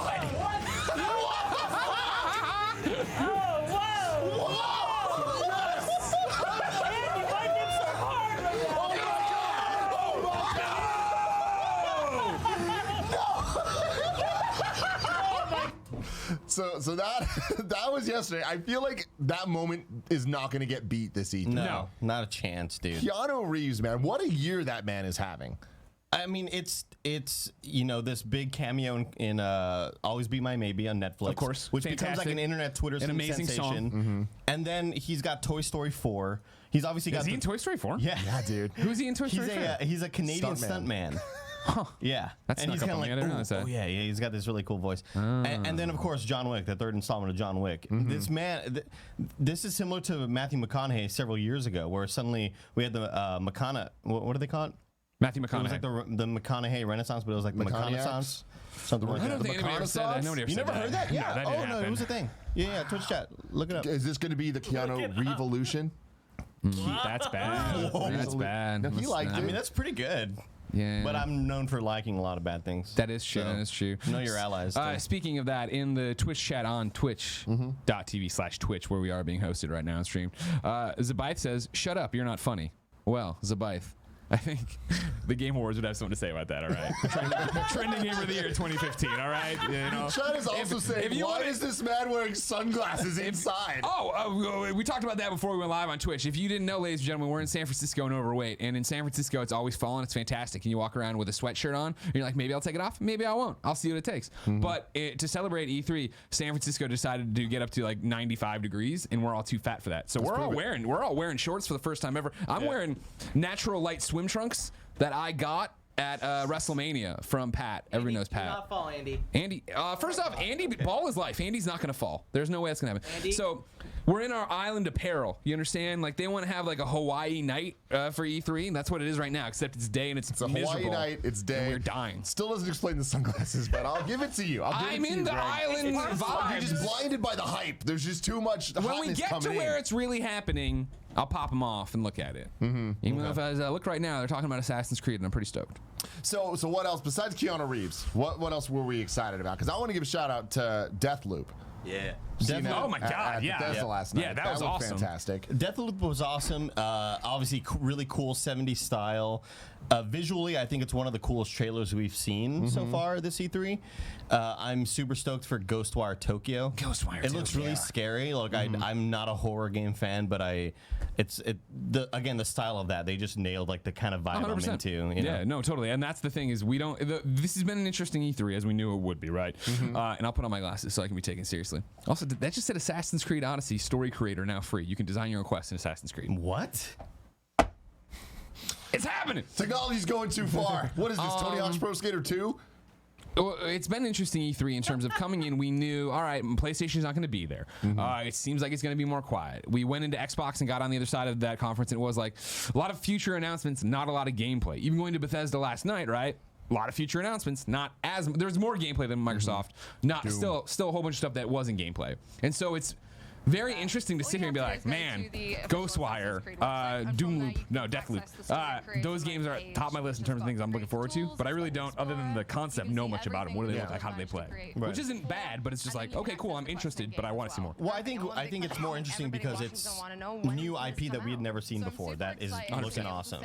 And I feel like when we were kind of, saying that Microsoft didn't have the best press conference, I think that if one of the first parties debuted Ghostwire Tokyo, or if one of the first parties debuted Deathloop, I think my opinion of Microsoft's conference would have been a lot higher. Because we're seeing these brand new IP from their first parties that look amazing. You know? Even if it wasn't from the first parties, I feel like even if Bethesda's games were at Microsoft's conference, it would have made it a stronger conference. Yeah. A lot of people are subbing for the first time. I want to give a shout out to Claymere2, subscribing with Twitch Prime for the first time. The Brawny Man, Twitch Prime for the first time. Thank you all so much for supporting the dream. That is kind of funny. My dog, Nick. Dev. Well, he's not the first time. Yeah, no, but it's just cool. You gotta, like if we already have the hook in their mouth, if they're already in the boat and we're just hitting them over the head with the hammer, we don't need it. Here's the thing you're doing. You're doing the thing that DirecTV does when they're like, hey, new customers get the first 4 years for free, and then the existing customers like me are like, hey, I've had you forever, right? Yeah. Well, they get to see it every day. Every day we read the subs on the show. All right. You're right. You can just chill out. That's a good point. My dog Nick. What do we do every day, Greg? So we're Kind of Funny Games, and on Twitch.tv/Kind of Funny Games, every day we have 2 live shows, right? Right. Every day at 10, except for E3 week. Every day at 10 a.m. Pacific time, we start with Kind of Funny Games Daily, which of course is your daily podcast video show on Twitch. That is everything that's happening in the video game. All the nerdy video game news you need to know about it. Hosted by me usually and a co-host. We run through the top news of the day. We run through latest releases, deals of the day. We have your questions. Then that's followed by a Kind of Funny morning show. Tim, what are those like? Those are not necessarily gaming related. We have a show called In Review where we every week review a different entry in a popular movie franchise. We've done the MCU. We've done X-Men. We've done Fast and Furious. We're doing Toy Story right now, leading into Toy Story 4. We have another show called KFAF. What is that, Andy? KFAF is just sort of like a variety show. Think like an hour-long version of Good Mythical Morning. There's a silly bit. We're either going to Wendy's and McDonald's and we're on location shooting and ranking McNuggets because we're giving you the information that you truly care about, right? Yeah, and then we do like crazy Photoshop challenges and things like that. We have a show called Internet Explorers on Thursday. That's me and Nick. We're just kind of looking at a bunch of internet videos. It's an internet clip show. And then Friday's Kind of Funny Screencast where Kevin Coelho hosts a show going through all of the biggest movie and entertainment and TV and streaming news going on. But really our bread and butter, I would say, is Kind of Funny Games. It's video games, right? We have Kind of Funny Games daily each and every day that's going over the news. Then every week we have Kind of Funny Games cast talking about the games we've been playing, bigger topics in the industry, predictions for things like E3. And we do this all year round, baby. It's not just Tim, E3. what is your prediction for Ubisoft here at E3? What do you think? What's your hype level? My prediction is consistency. Okay. I feel like Ubi is the most consistent conference that we see at E3. We're probably going to start with some just dance, fun, hype, get everybody excited. You think so? Again? When they do and they dance to the crowd, that's all right. That's what I'm saying. I don't mind. But it's hype for the people in the room. It's going to be cringy for us to watch, I guess. But it's like, they have this thing down to a science of what they do. Yeah. We're going to get some updates on games. I imagine we'll get an update on For Honor. I imagine we'll get an update on Division. I imagine we'll get an update on Assassin's Creed. We'll get all that stuff. Do we get new Nintendo collaborations? Yeah, that was my big wild card prediction in the Kind of Funny Gamescast predictions we did for E3, where I think that we will get another Nintendo Ubisoft collab. 2 years ago, we got Mario plus Rabbids Kingdom Battle. Then last year we got the Starlink Star Fox collaboration. I think that we'll get something else this year. What that'll be, I'm not sure, but my prediction was it won't just be a Rabbids sequel. I think it'll be something different. I'd be so down for a Rabbids sequel, though. Yeah. We're going to find out soon. 4 minutes away Ooh la from la. Ubisoft's Here we press come. conference, kicking off the day. How early do we get Yves Guillemot? Right away, he's opening. They all dance. Does he? Does somebody come out and somebody takes off the teddy bear head and it's Yves? No, I don't know about that. I think he'll be here for sure. Of course he will. Yeah, I just E3. It's maybe he'll Ubisoft. talk about. He seems to be tied to Beyond Good and Evil too. Yeah, we got to see more of that too, don't we? I don't think we're going to see Beyond Good and Evil. You don't 2. think so? I feel like that's going to be the game that was announced 3 years way too early. Yeah. And now they're going to kind of, all right, we're putting our heads down. They're going to do what Sony is doing this year, where it's like, all right, we're focusing on the continued development of this game. Sure. You all know that it's being made. Let's just focus on making the damn thing instead of, I can see them instead of crunching and trying to make a demo for this. I don't think you get a demo. I think you get a trailer and then get 2020 at the end of it. And I think they probably try to time it with next-gen consoles. Mm-hmm. IMO. Yeah. You know what I mean? But what do I know? My most Just 2015 exciting trendy gamer. moment would be Prince of Persia, and I feel like there is a less than 5% chance of that showing up here. Even less than that, I would say. I had a dream that What was your Prince dream? of Persia was released, and it was just a 3D side scroller, and it was kind of disappointing. Yeah, yeah. And I also I'd go for it. Did you also hear about my other dreams? No, Tim? I haven't. So we have 3 minutes left. Let me What tell do you want about to my talk other dreams. Yeah, there were E3 predictions specifically. Okay. I had a dream that Overwatch is being announced for Switch. Okay. And so that was really cool. But then I had a dream that. I guess it can't come true because Bethesda was yesterday. Yeah. But that Dave Bautista was announced to be the Doom Slayer in the new Doom game, and he was up there, and they were apologizing for something about the helmet. They were like, "Look, we were we weren't really sensitive to what people might think about Doomslayer helmets." I don't know. It was weird. Was dude. it like a cultural sensitivity I thing? think so. Yeah, I think so. It was weird. But Dave Bautista, Doomslayer. Oh, he's there. He's doing his thing. You think Yeah, it'll no. happen still? No. I No? mean, it could still be. It could be a Nintendo. Wow. Doom could be a Nintendo. Don't Here it is sleep on on it. Switch, Very you know much what I could mean? be Doomslayer for Smash. Don't sleep on it. I think that there is a big chance that I right now for Smash character predictions for tomorrow's Direct, I'm thinking that a Dragon Warrior character is the most likely, Dragon Quest Dragon Warrior. Yeah. Then Banjo under that, and then Doomslayer under that. Wow. Right? Those are my 3. Wow. Those are my 3. Reading the predictions up on that website that the Kind of Funny best friend made. Yeah. And realizing how dumb my prediction was. Yeah, that they were Doug bad. Bowser, They were really bad. Doug Bowser will reveal perfect dark while wearing a perfectly dark shirt. Yeah, that's not. I didn't realize how dumb it sounded when I said it. Sounds really stupid. I when guess you I say just it don't out pay loud. attention to myself when No, I talk. I mean that's the way to do it. You are the #1 games journalist, though. You always come I with mean, the I'm hot always, leaks. I'm always inside the industry, but that's the thing. I can't talk about all these leaks. Yeah, I understand. It's hard that. to talk about. You know, Sure. DLC for Death Stranding 3 is looking good though. Is it? Yeah. Wow. Really fun, and engaging. I appreciate that. Glad to know that's what's happening over there. Yeah. So, What are we- we're Greg, what are 2 you most minutes away? excited for today, though? From Ubi? In general. I mean, in general, the Kind of Funny Game Showcase. If you didn't know, we're doing our own E3 press conference, 4:30 p.m. Pacific time on youtube.com/kindoffunnygames. That'll be awesome because it's 16 games we get to show. Here, for Ubi, I'm excited for Division. I want something cool for Division, which is, I mean, I know Division's been so great at talking to us each and every week about what's coming and then, teasing their episodic content.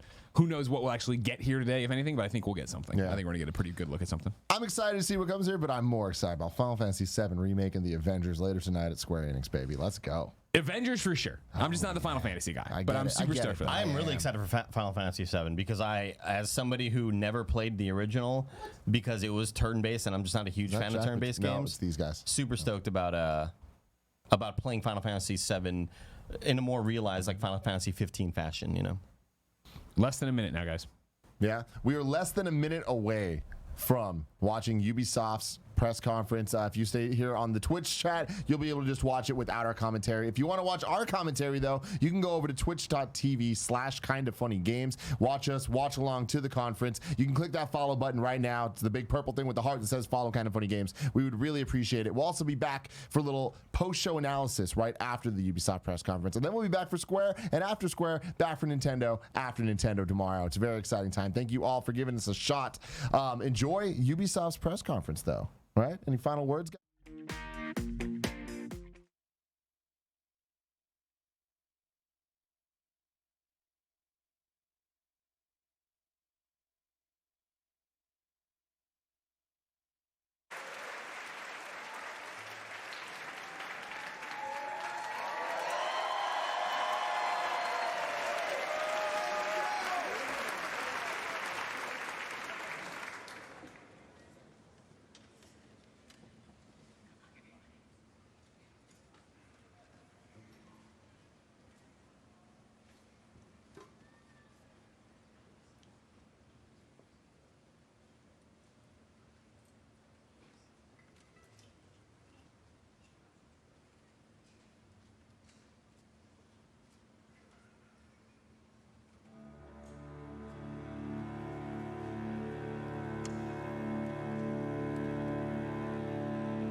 just saw was only a glimpse of the Assassin's Creed Symphony Tour starting on June 29th.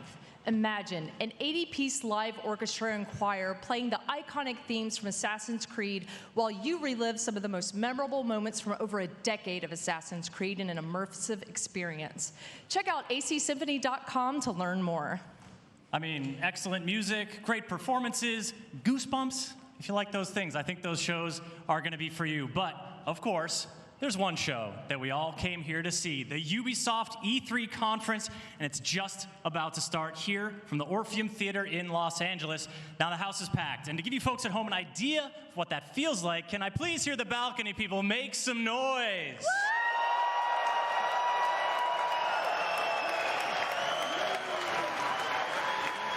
Now,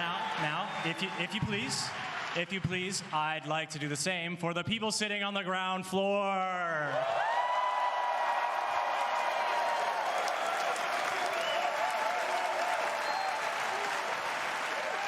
Well, the excitement is here, folks. We hope you're feeling the same way there. From everyone at Ubisoft all around the world, please enjoy the show.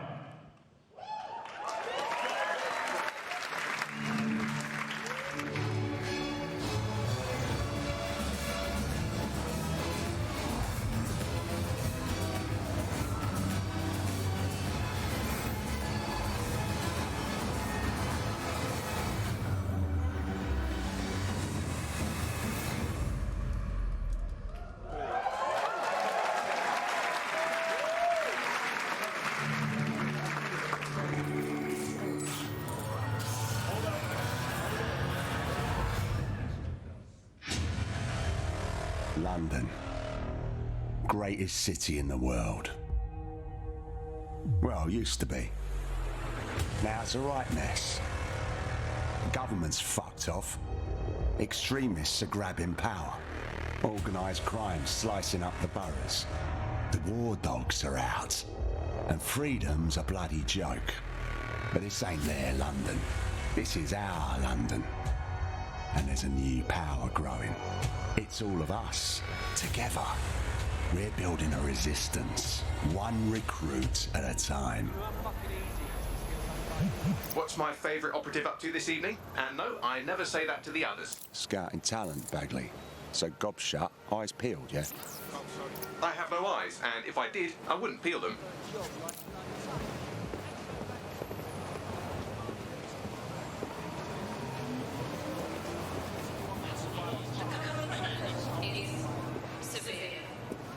Heightened security measures are in effect throughout London city limits. Bloody drones are everywhere, kicking our fucking teeth in lately. Then I recommend you recruit someone who can deal with drones. Brilliant, never would have thought of that. Oi! You're clear. Sod off. All right, easy. I'm complying. Impressive skill set. Sure, but we need a drone expert, Raj, not a shit kicker. File that one away for later. Are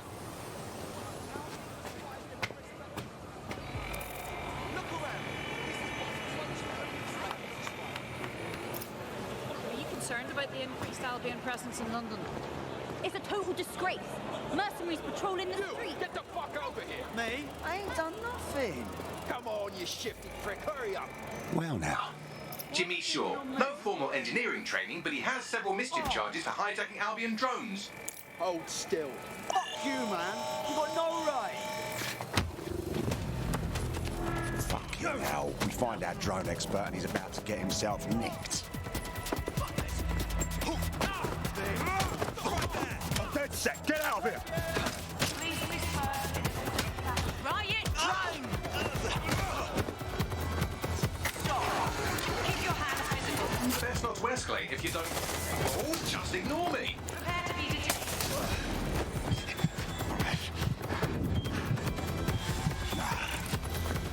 Not today. Halt! Prepare to be detained.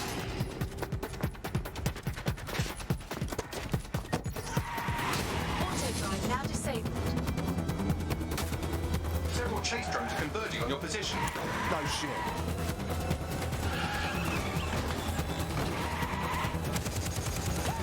What were you planning to tell me about the bloody checkpoint? Oh, there's a checkpoint.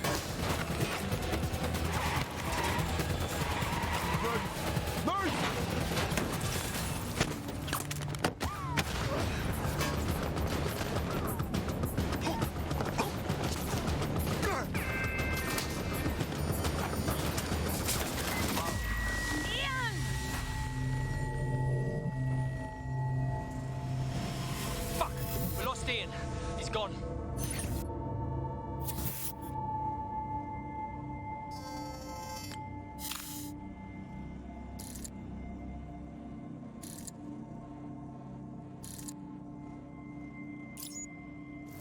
Lovely evening, isn't it? I used to feed the birds here. Now they're all bloody machines. Get used to it. In the long march of progress, everything dies eventually. Eventually, even you, Bagley, I'm sure. Now, there's my Helen. Speaking of death, you'll never guess what just happened to Ian. Oh, for God's sake, Bagley, a little respect. Then let's finish what he started. He was working on a new recruit, a drone expert. That's promising. What do we know about him? Albion scanned Jimmy just before Ian was killed. I should be able to predict his next move from that data. Unfortunately, his records are locked up tighter than your compression stockings. Are they now? But this case should be handled by the Met. Albion's even taken over Scotland Yard. Complicates matters. And there's my way in. Hello, darling.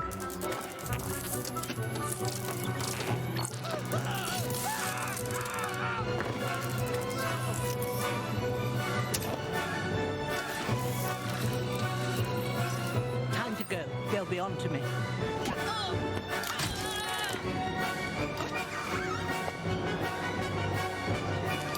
Sleep tight. Yeah.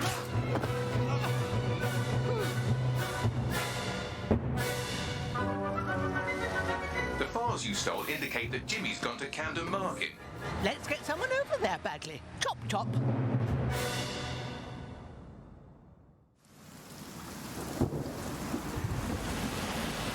Ready for some action, Naomi? Always.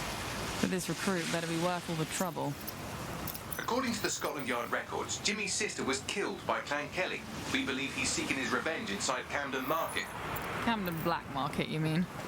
Yes, the Kellys are rumoured to run all sorts of illicit goods out of the old stables, some with fingers and toes. If he's gone in there alone, he's in big trouble. The Kellys have this place on full lockdown. I have an idea. Well, we don't need them now. Today, everything's all fine and dandy. It's all we need to get the shit back into fucking streets. And be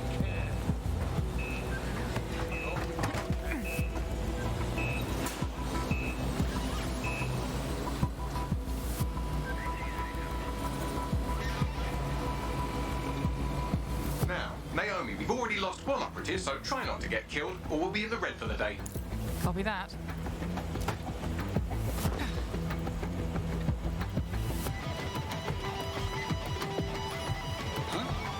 What the hell? Is this a meme? This better be a joke or I'm saying.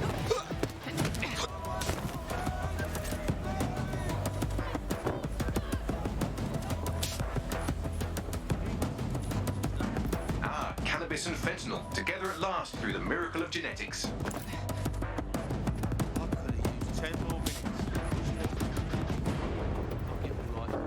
The Kellys are moving loads of weapons out of here. And not your typical back alley shanks. Stables. It's human trafficking. Found Jimmy. cheeky shit. Fuck you! And here we thought he might be in some sort of trouble.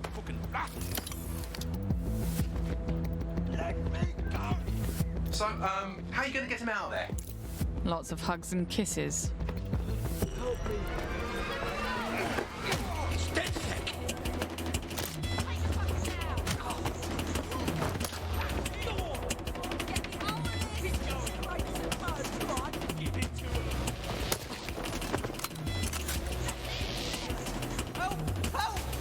Don't fucking me up! I'll kill him! I'll kill him! Help! Reinforcements are converging on your position. On your feet, mate. Well, wait a minute. Are you dead sick? Hope you're sharper than you look. Jesus Christ! Someone help me beat these dead sick pricks! Back up! I need back up! Whoa!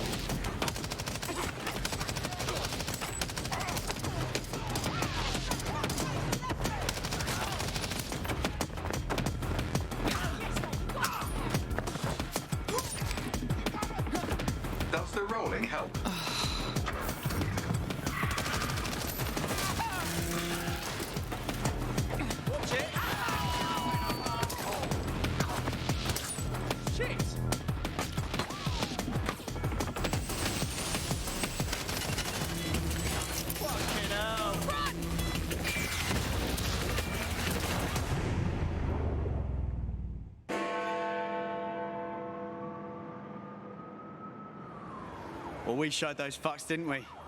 We almost died out there tonight. Look, thanks for helping me, but I can handle myself. Right. You think you're better off alone. You think everyone else has given up and there's no one to trust. That's what they want you to think, and that's how they'll take us, one at a time. It doesn't have to be that way. Together, we can change things. Wait. What happened to that bloke who helped me? He didn't make it.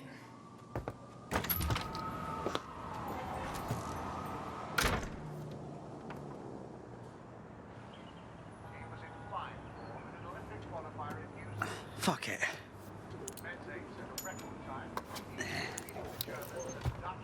Welcome to DedSec, James. Yeah. Okay, so where do I go to meet the rest of the crew? You don't need to go anywhere. Look around you. Everyone has a reason to fight, and DedSec is open to anyone. Anyone?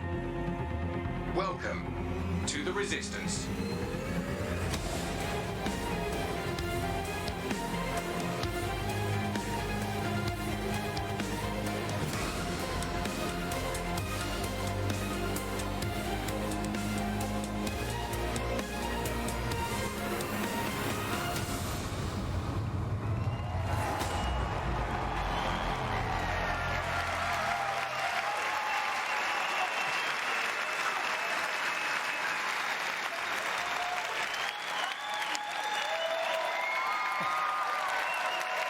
Thank you. Thank you. Guess I'm going to make you all wait so long. I should really knock it out of the park, huh? I'm Clint Hawking. I'm the creative director of Watch Dogs Legion.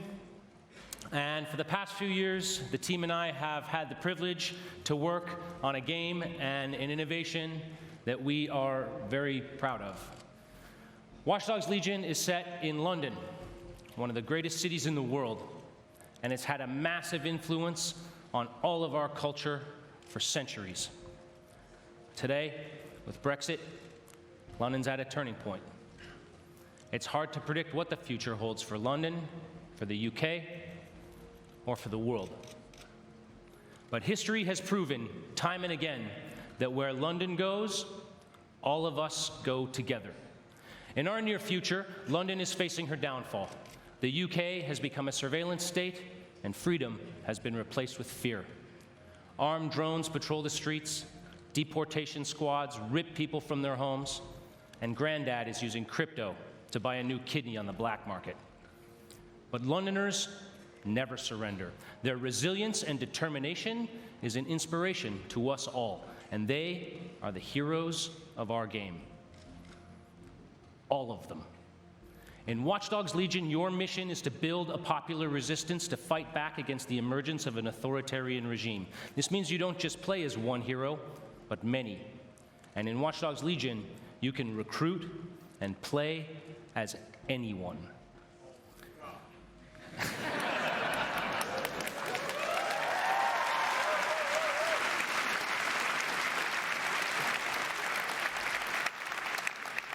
In our game, every Londoner is fully simulated with a persistent life and relationships, and anyone from the entire population can be recruited into your team. Find them, profile them, hack into their lives, play their origin mission, and win them over to your cause. The heroes you recruit are all unique characters with different backstories and personalities, fully voiced and animated, and they are the stars of your story. Every cinematic in the game will change depending on whether you're playing a former MI5 action hero, a 70-year-old granny you saw feeding pigeons in the park, or anyone in between. However you want to play, whoever you want to be, Watch Dogs Legion lets you be that. You want to make a team of classic British spies? No problem. You want to be a crew of street-savvy kids from the council block? Do it. You want to go hipster, body mod, Afro-punk, gangsta? Awesome. The women of Bletchley Park? These ladies fucking invented hacking!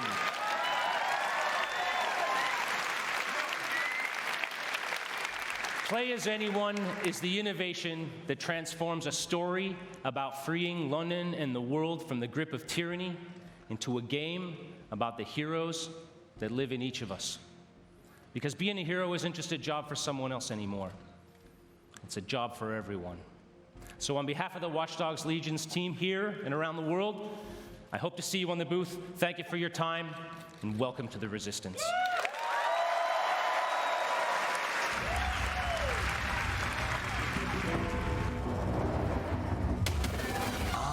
London. Had a good run there for a while.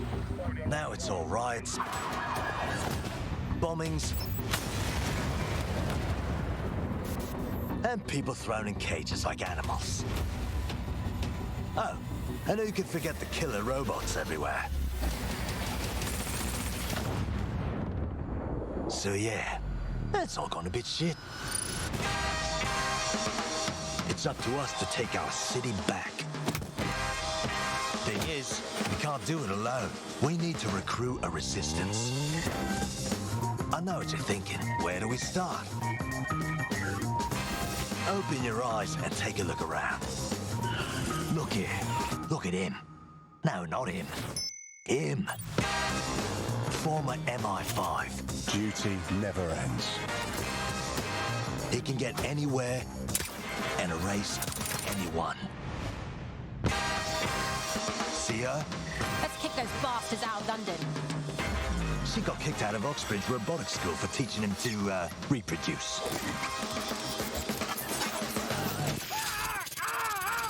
And that fella over there? Proper bellend. Come on, come at me. He'll crack your skull just for looking that funny.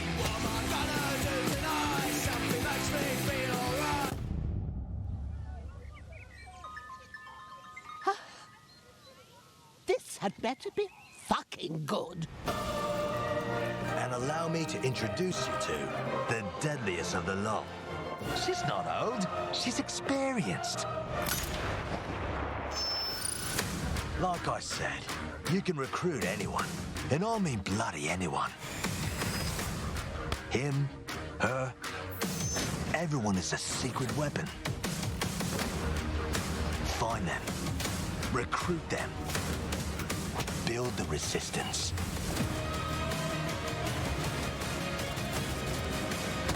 Let's unfuck this world.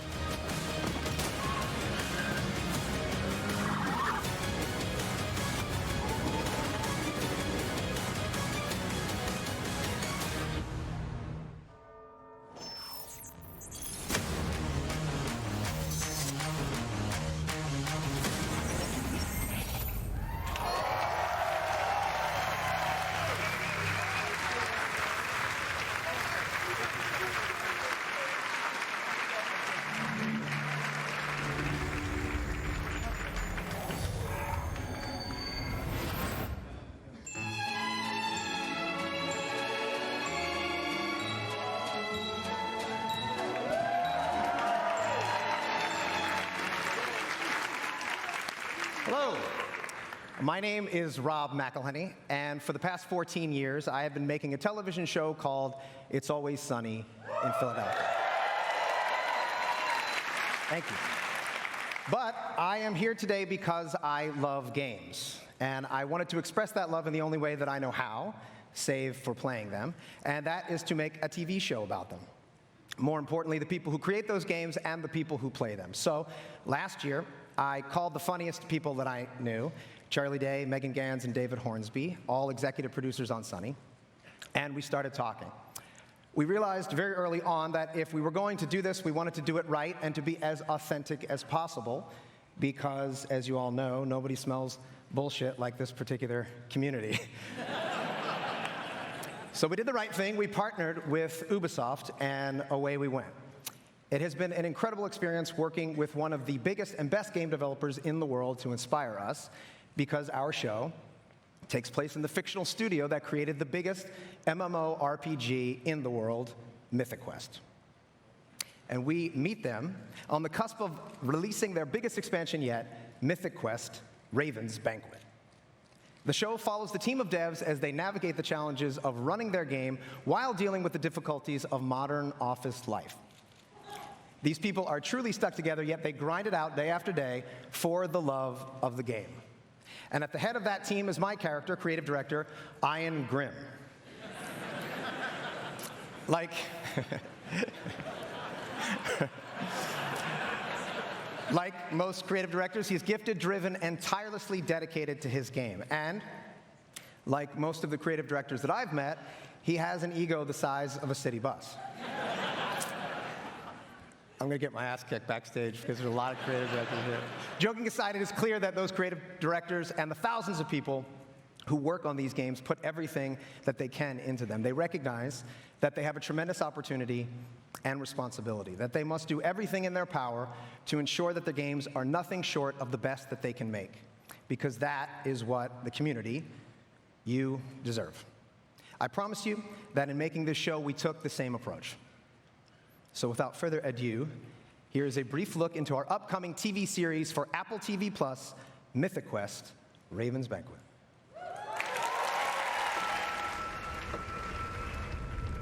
What is Mythic Quest? Some may say it's just a video game. When it first debuted, MQ was hailed as a masterpiece. Now played in 20 different countries on 6 continents, it's the biggest massive multiplayer role-playing game of all time.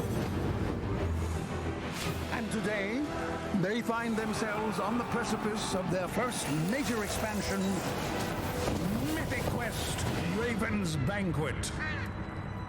And it all falls on the shoulders of one man, creative director Ian Grimm. When we think about cultural touchstones, we think E.T., Star Wars, Avatar, and yet our industry dwarfs the traditional entertainment business.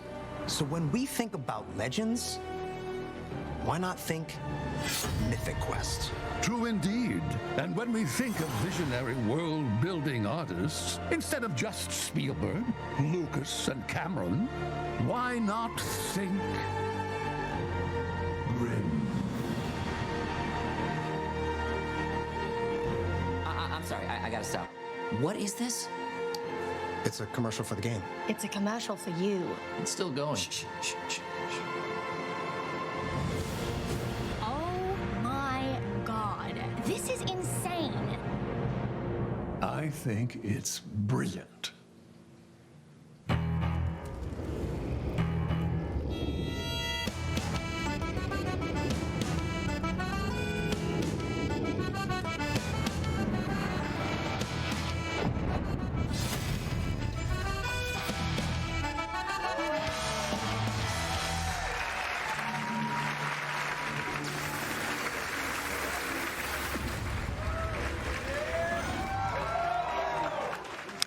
Hey there, my name is Parker Intero Mackay, esports caster for Rainbow Six Siege. There are so many exciting things to come in Year 4. In-game events, map reworks, playlist updates, a roster of 52 unique operators, and of course, a thriving esports scene. Starting tomorrow, you'll be able to enjoy our 13th season, Operation Phantom Sight. This major content update brings 2 new operators to Team Rainbow, Nook and Warden. After this show, be sure to stick around for an intense celebrity match starring T-Pain, Lil Yachty, and some of your favorite Twitch streamers for the Twitch Rivals Celebrity Show Match. But right now, here's a glimpse of the new season in action. Thank you, everyone, and have a great E3.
what you get when you take on the Brawlhalla Master. These things are whack! 1v1 me, bro! For real! Yeah, I'll toast your buns again, sure. Want to choose a different character? Yeah! I choose me!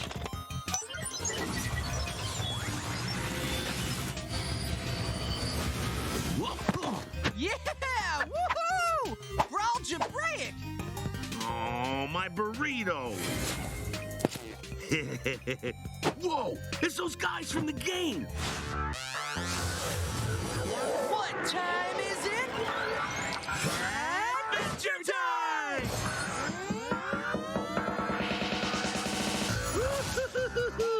About that bacon hammer! All I do is win. Got him! Go for it, PB! Uh-huh, Princess Bubblegum gonna show you up! Homies help homies! This place has everything! Ha! Did somebody order a combo? Yeah! Woo! Mathematical! 25 million players! Dude, that's almost 25.5 million! Oh, snap! Look out! Baking pancakes, making bacon pancakes! Brawlhalla? Brawlhalla? No, man! Brawlhalla! Oh! Hey, welcome to Brawlhalla! This game is...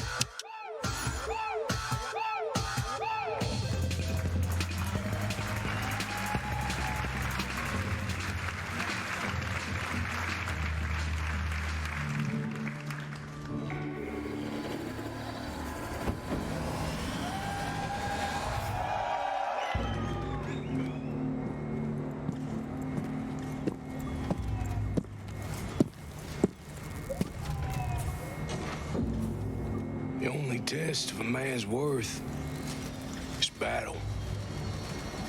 When those rounds come screaming past your head, you're gonna learn if you're hungry enough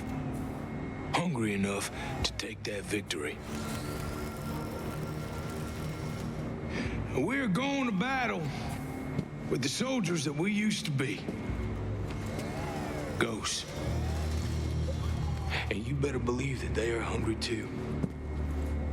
Once upon a time, some of these ghosts, they may have been your friends. And there is brotherhood. But then there is what the world needs. These ghosts, they are the past. They still serve the machine that we left behind. And right now, for the future, the world needs us. I'm honored. I'm honored to be here with you tonight. And as you head into battle, with that mean look in your eye and those bad intentions in your mind, remember this. You are the few with the courage to make history. You have the desire to take victory. You will be on a battlefield full of ghosts, but only you have that hunger. That hunger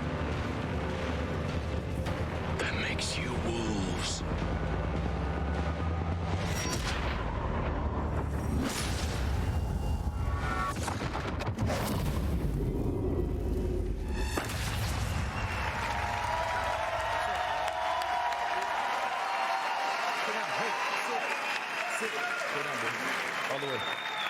What's going on, everybody? Hey, I'm John. Good to be here. This is Bam Bam the dog. Thank you for having me. Thank you. It's a real honor to be here with you guys today. Thank you. I love you too. Right on. This is awesome. This has been really great and exciting, and I'm really honored to be here. I'm enormously proud to be part of the development of this game. It was a pleasure to work with the Ubisoft team. You know, I've had the chance to play some pretty strong, tough men over the years. I've played a deputy fighting zombies, special forces soldier who lost everything. And now I get to play Cole D. Walker. He's a skilled former special operations soldier with his own sense of responsibility and his own moral code. He knows how things should be run. He loves his brothers, his fellow soldiers, but he is willing to do whatever it takes to complete his mission and take control of Aroa. There is no briefing. There's no backup. You will not face a group of bad guys or a criminal organization. You will face an entire army. My army, the Wolves.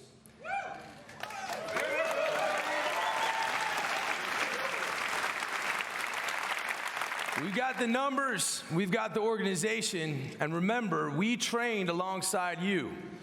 The weaponry of a fully operational special ops detachment. Trust me, there's an unparalleled arsenal of high-tech weapons in Aroa. So if you think you have what it takes, strap on your boots and you get ready to take on the Wolves and take on me. See you in Aroa. We'll be waiting.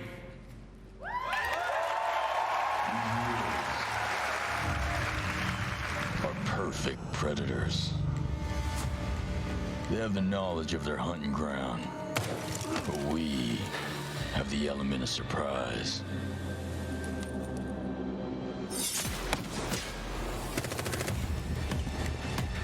They have the technology,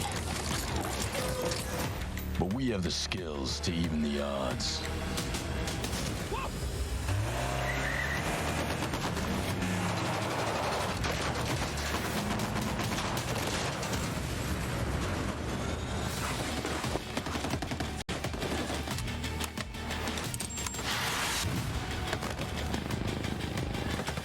They have an army, but we fight with our brothers and sisters.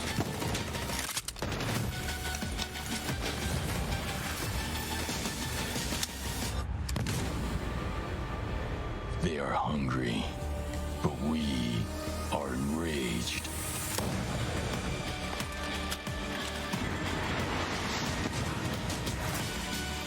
We are ghosts.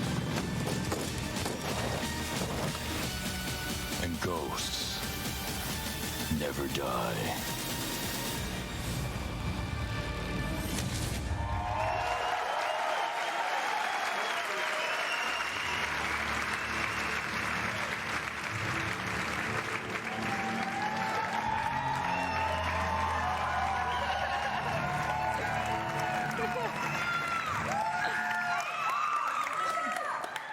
Hi, everyone. Being a community developer on Ghost Recon Wildlands and Breakpoint has been an incredible journey for me so far. When we first announced the game, you were very excited.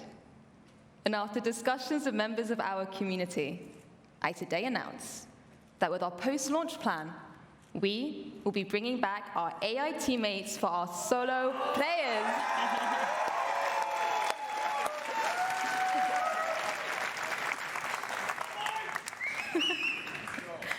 With Ghost Recon Breakpoint, we want to go the extra mile with how we engage with you.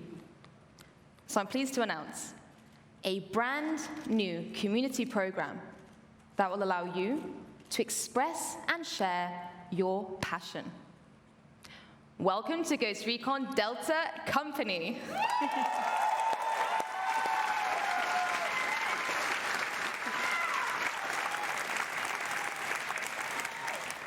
From cosplay to streaming, fan art to forum discussions. However you show your love for Ghost Recon, there is something for you in our 5 different detachments, with lots of content to support you, as well as direct discussions with our studio. So head over to our Ghost Recon Breakpoint website to find out more, and hear from you soon, Delta Ghosts. Thank you very much, everyone.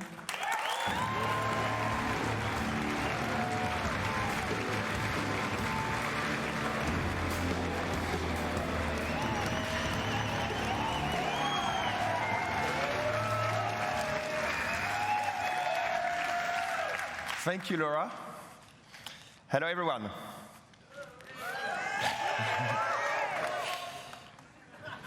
The Ghost Recon team has always taken great pride from your passion for our games. And that passion is what pushes us to deliver the best Spec Ops experience out there. Behind enemy lines, you will be fighting the most dangerous enemies the ghosts have ever faced, constantly testing your survival skills. Yes, we can't wait to welcome you in Ghost Recon Breakpoint on October 4th. And 1 month before that, our beta will be live on September 5th.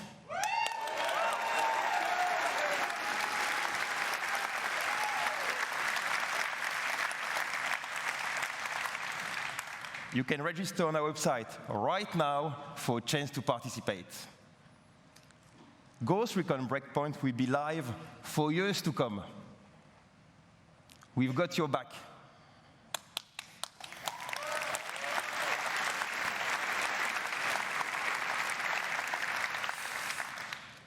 New content, free updates, and many surprises inspired by our community.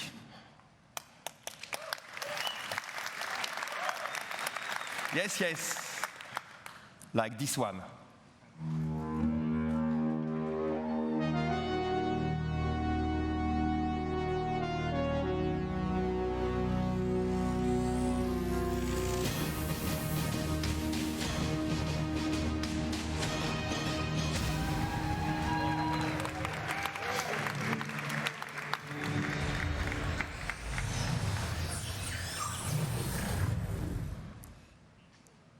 Will you survive your breakpoint?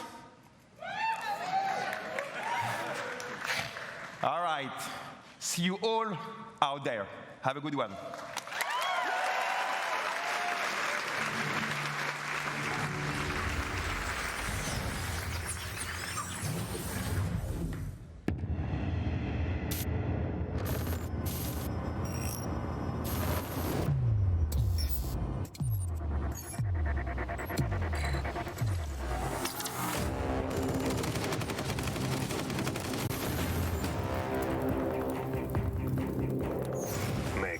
A dauntless and daring agent. She's all in, all out, always. Montaigne, counterterrorism and rescue veteran. His best offense is his defense. Nomad, covert special ops team leader. A ghost on the battlefield. Caveira, highly skilled defending operator, lightly armed, massively effective. Sam Fisher, elite covert operative. The lone wolf now hunts with a pack. When chaos strikes, rally the specialists. Lead the elite squad.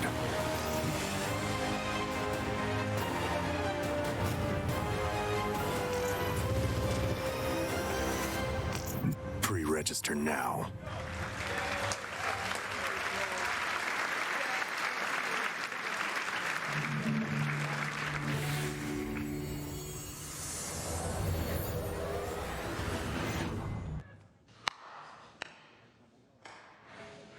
$10 10 years.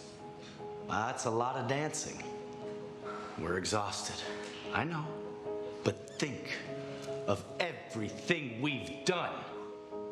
It's not for us, or for you, or you. It's for them, the players! We danced, and Silvio and his girlfriend got married. We danced, and our friend Jaden Rodriguez danced for millions, bringing together generations. That's right. We danced, and they set world records. Do you remember Carrie? Yep. Of course we do, because we were with her. Right. Yes. Dance is why we exist. And I know we're going to have much more of these moments because dance is a force. It's transcendent. It unites and it shows us who we are. That's why Just Dance is more than just dance. Let's get out there and get ready for what's next.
There's an old tale about this village.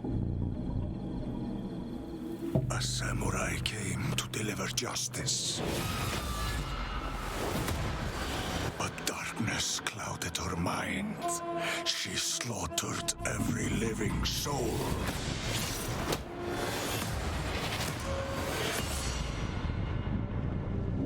And became the spirit of death. Years later, we hunted the samurai in the village. We didn't believe the old tale. Not until a horror came.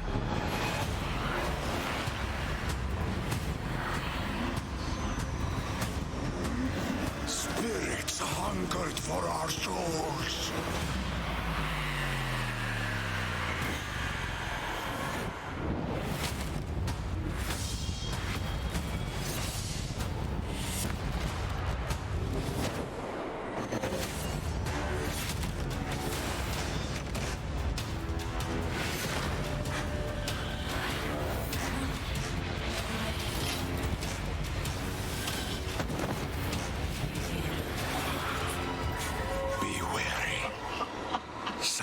Is the spirit of death. And she's brought a curse that will doom us all.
I'll cover you. He's going into stasis. Contact! Head to the extraction point!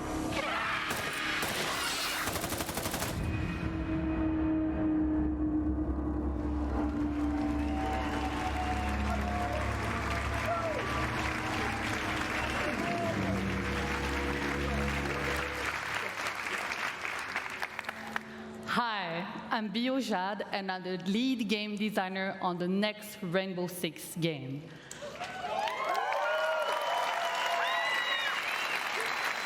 It's called Tom Clancy's Rainbow Six Quarantine. I'm part of a new team in Ubisoft Montreal that set out on an exciting new mission: create a radically redesigned co-op experience built on the foundations of one of the best shooters of this generation. What Siege is to the PvP shooter genre, we will be to PvE co-op.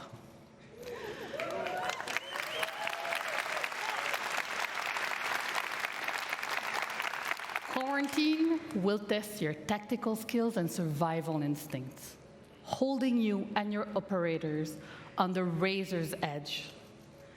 It pulls you together as a squad, facing off against an unknown and devastating parasite. You will risk everything every time you step into quarantine. Stay tuned and start prepping for your next deployment. I can't wait to show you more, and have a great E3.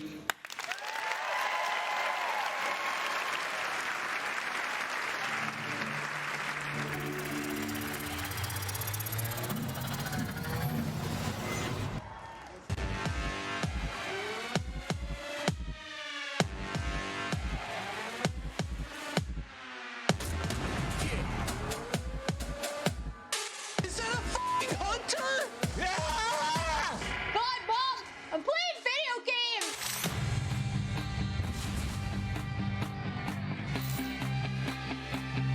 We will stand united.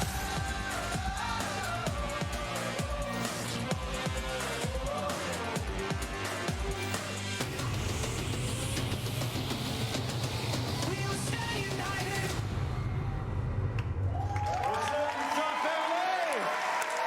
What's up? Yeah. All right. Woo. As creative director at Red Storm Entertainment, there's no greater reward for me or the team than to see our game come to life and to see our players, our star players, taking tremendous pride in being a part of the Division. Yeah! Now, if you haven't had the opportunity to play the Division 2 yet, we would be thrilled to have you join our very passionate community, because I'm happy to announce that this week only, between June 13th and June 16th, the Division 2 will be absolutely 100% free for everyone to play.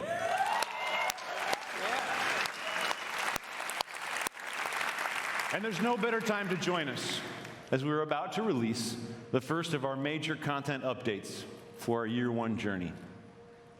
A journey beyond Washington, D.C., to save not just a city, but an entire nation.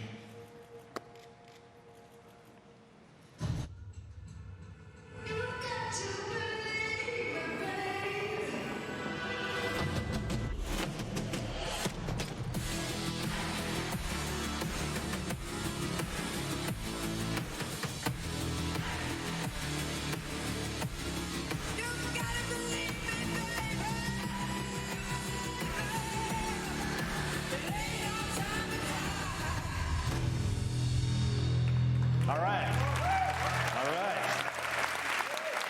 Thank you. Episode 1, coming in July, right around the corner. We deliver to you new main missions and a brand new game experience. So for the first time, we're taking the fight outside the city, and you'll venture deep into the woodlands to spearhead an attack on a presidential compound as you seek to bring a traitor to justice. The National Zoo is the setting of our next mission, where you and your team will hunt down the surviving outcast leader. And this brings us to our final edition of Episode 1, a place called Kenley College, and it's home to an entirely new gameplay experience. One that will take exploration, investigation, and logic to uncover the fate of a military convoy gone dark. Now, Episode 2, coming this fall, we will bring to you the Pentagon.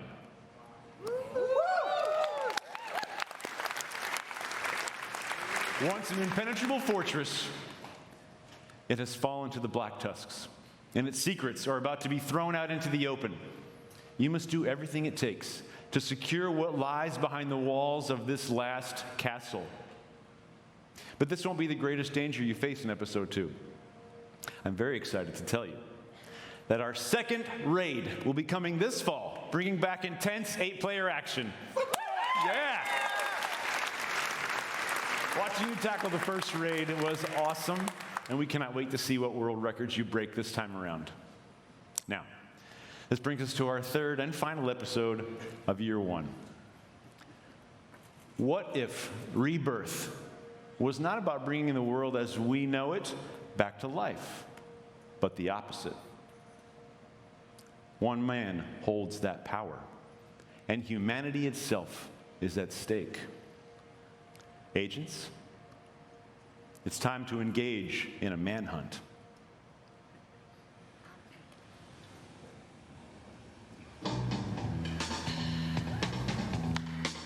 It's the time of the season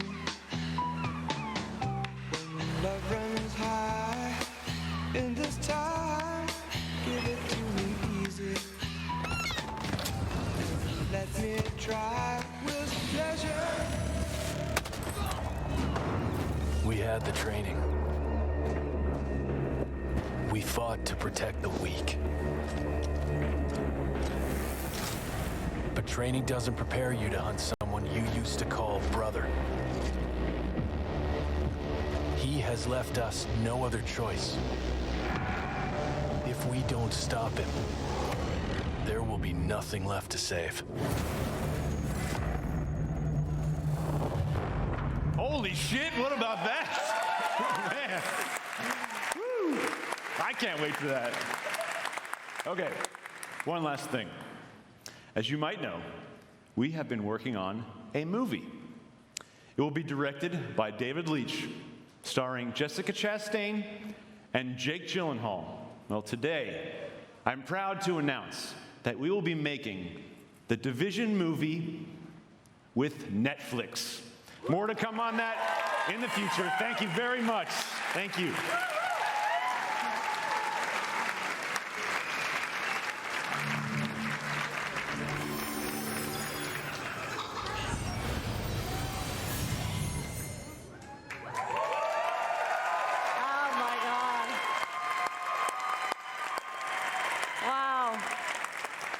Hello, everyone.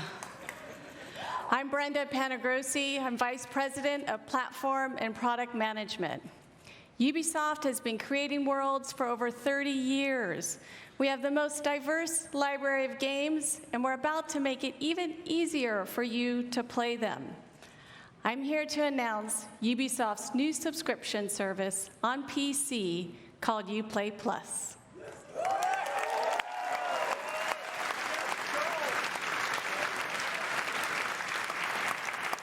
You'll get earliest available access to new games, including the premium editions with all their additional content. And you can enjoy the depth of our PC catalog that includes over 100 games and growing.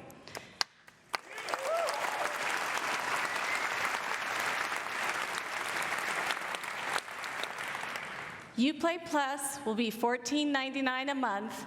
If you sign up today, we'll enable free access for you in September at launch.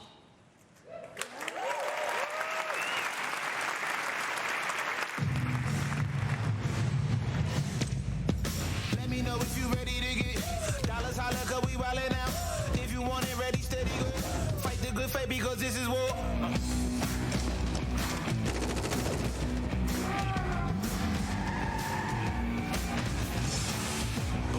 Greatness, man. Born for greatness, man. Born for greatness, man. Let me know if you ready to get dollars, holla, come we wildin' out. If you with it, ready, steady, go. Fight the good fight because this is war. This is war. This is war. This is war. This is war. This is war. This is war. This is war. This is war. This is war. This is war. This is war.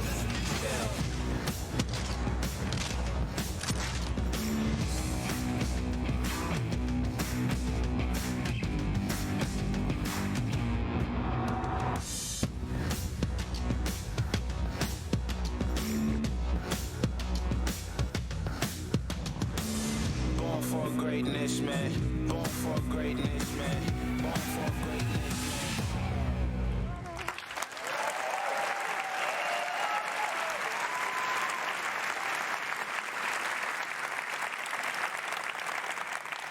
Wherever players are, we want to provide access to our games and services. I'm pleased to announce that in 2020, Uplay Plus will be available on Stadia.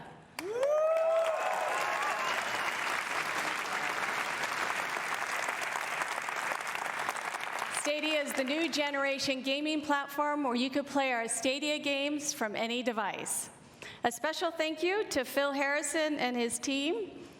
This is the beginning of our partnership.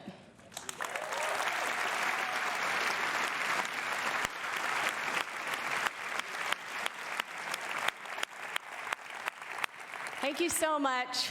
Have fun playing.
Future champions. My name is Stefan, and I'm a proud member of the Roller Champions team. All right, come on, bring it up. From the get-go, our ambitions with this game were very clear. We wanted to create something new. We wanted to capture the intangible excitement of players preparing for the big game. The hype of team play and competition, along with the craziness of high-speed racing. So we started working on Roller Champions, a skill-based team PvP sports game that is as fun to watch as it is to play. A game in which you, the player, can create your own story as you roll up to glory. But right now I know how it looks. We showed you a trailer. Then I got on stage starting my little speech. That's all well and good, but when will you ever get to play this? How about today?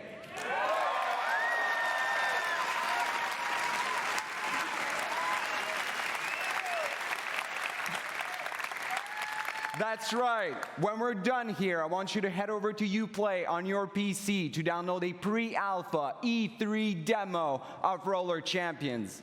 Play the heck out of it for the next few days. And when you're done, head to the forums to tell us what you thought. And you know what? We firmly believe that you will be screaming as loudly as our colleagues did when they first got to playtest it back in Montreal. But I can't just leave you with that. So here's a taste of what you should expect once you click that download button. Put your skates on, see you in the arena.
So first, I want to say thank you to...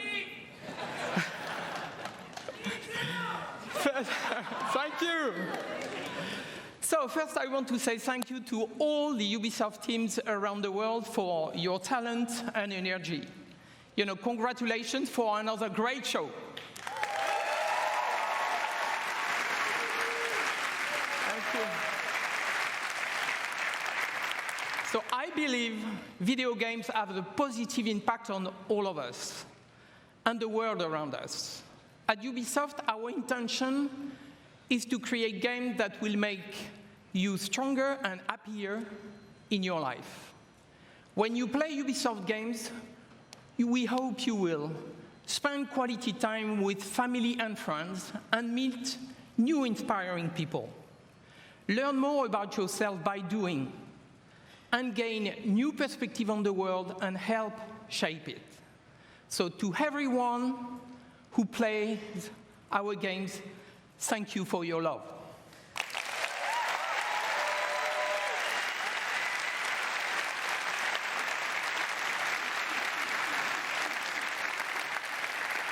You push us to always do better and go further. So now, I'm very proud to announce a new project from an exceptional team in Quebec City. Please give a warm applause to Marc-Alexis Côté, who is coming to show you a sneak peek of his game.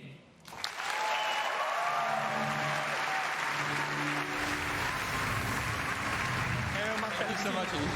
Thank you. Hello, everybody. Over the last 10 years, I've had the chance to be part of an incredible team that has always pushed the limits of Assassin's Creed and shown us different periods of our past. But our imagination has always been bound to the reality of the history books. These past 4 years, our minds have lingered on a different aspect of our history, mythology. The stories of the ancient gods and their misadventures have existed through generations of storytellers and audiences and have transformed into tales that we still know and love today. Now, these stories have shaped our dreams, inspiring us to build something new, something that transcends the limits that we have always set upon ourselves. Today, I am very proud to have the chance to show you a glimpse, to show you a teaser of this brand new game that we've been working on. I hope you enjoy it. Thank you, and have a great E3.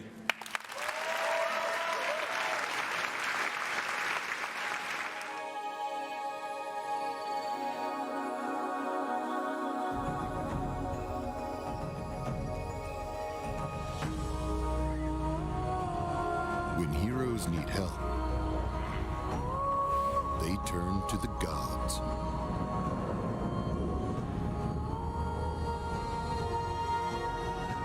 When gods need help, they turn to you.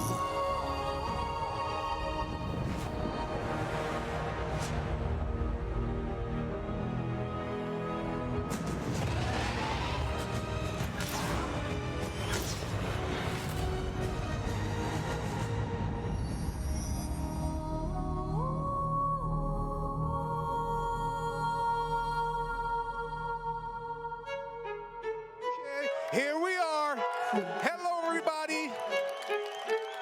Let this sink in. Let this sink in indeed. Hello, everybody at home. Thank you so much for watching. I hope you had a great show. But this is just the beginning, guys. This is just the beginning. Thank you, thank you, thank you. This is just the beginning. We are here outside of the Orpheum Theater, live from the Pro Zone, where we have an incredible Rainbow Six Siege show match together with Twitch rivals. We have our two new best friends, T-Pain and Lil Yachty. We brought some other streamers, so let's do this shit!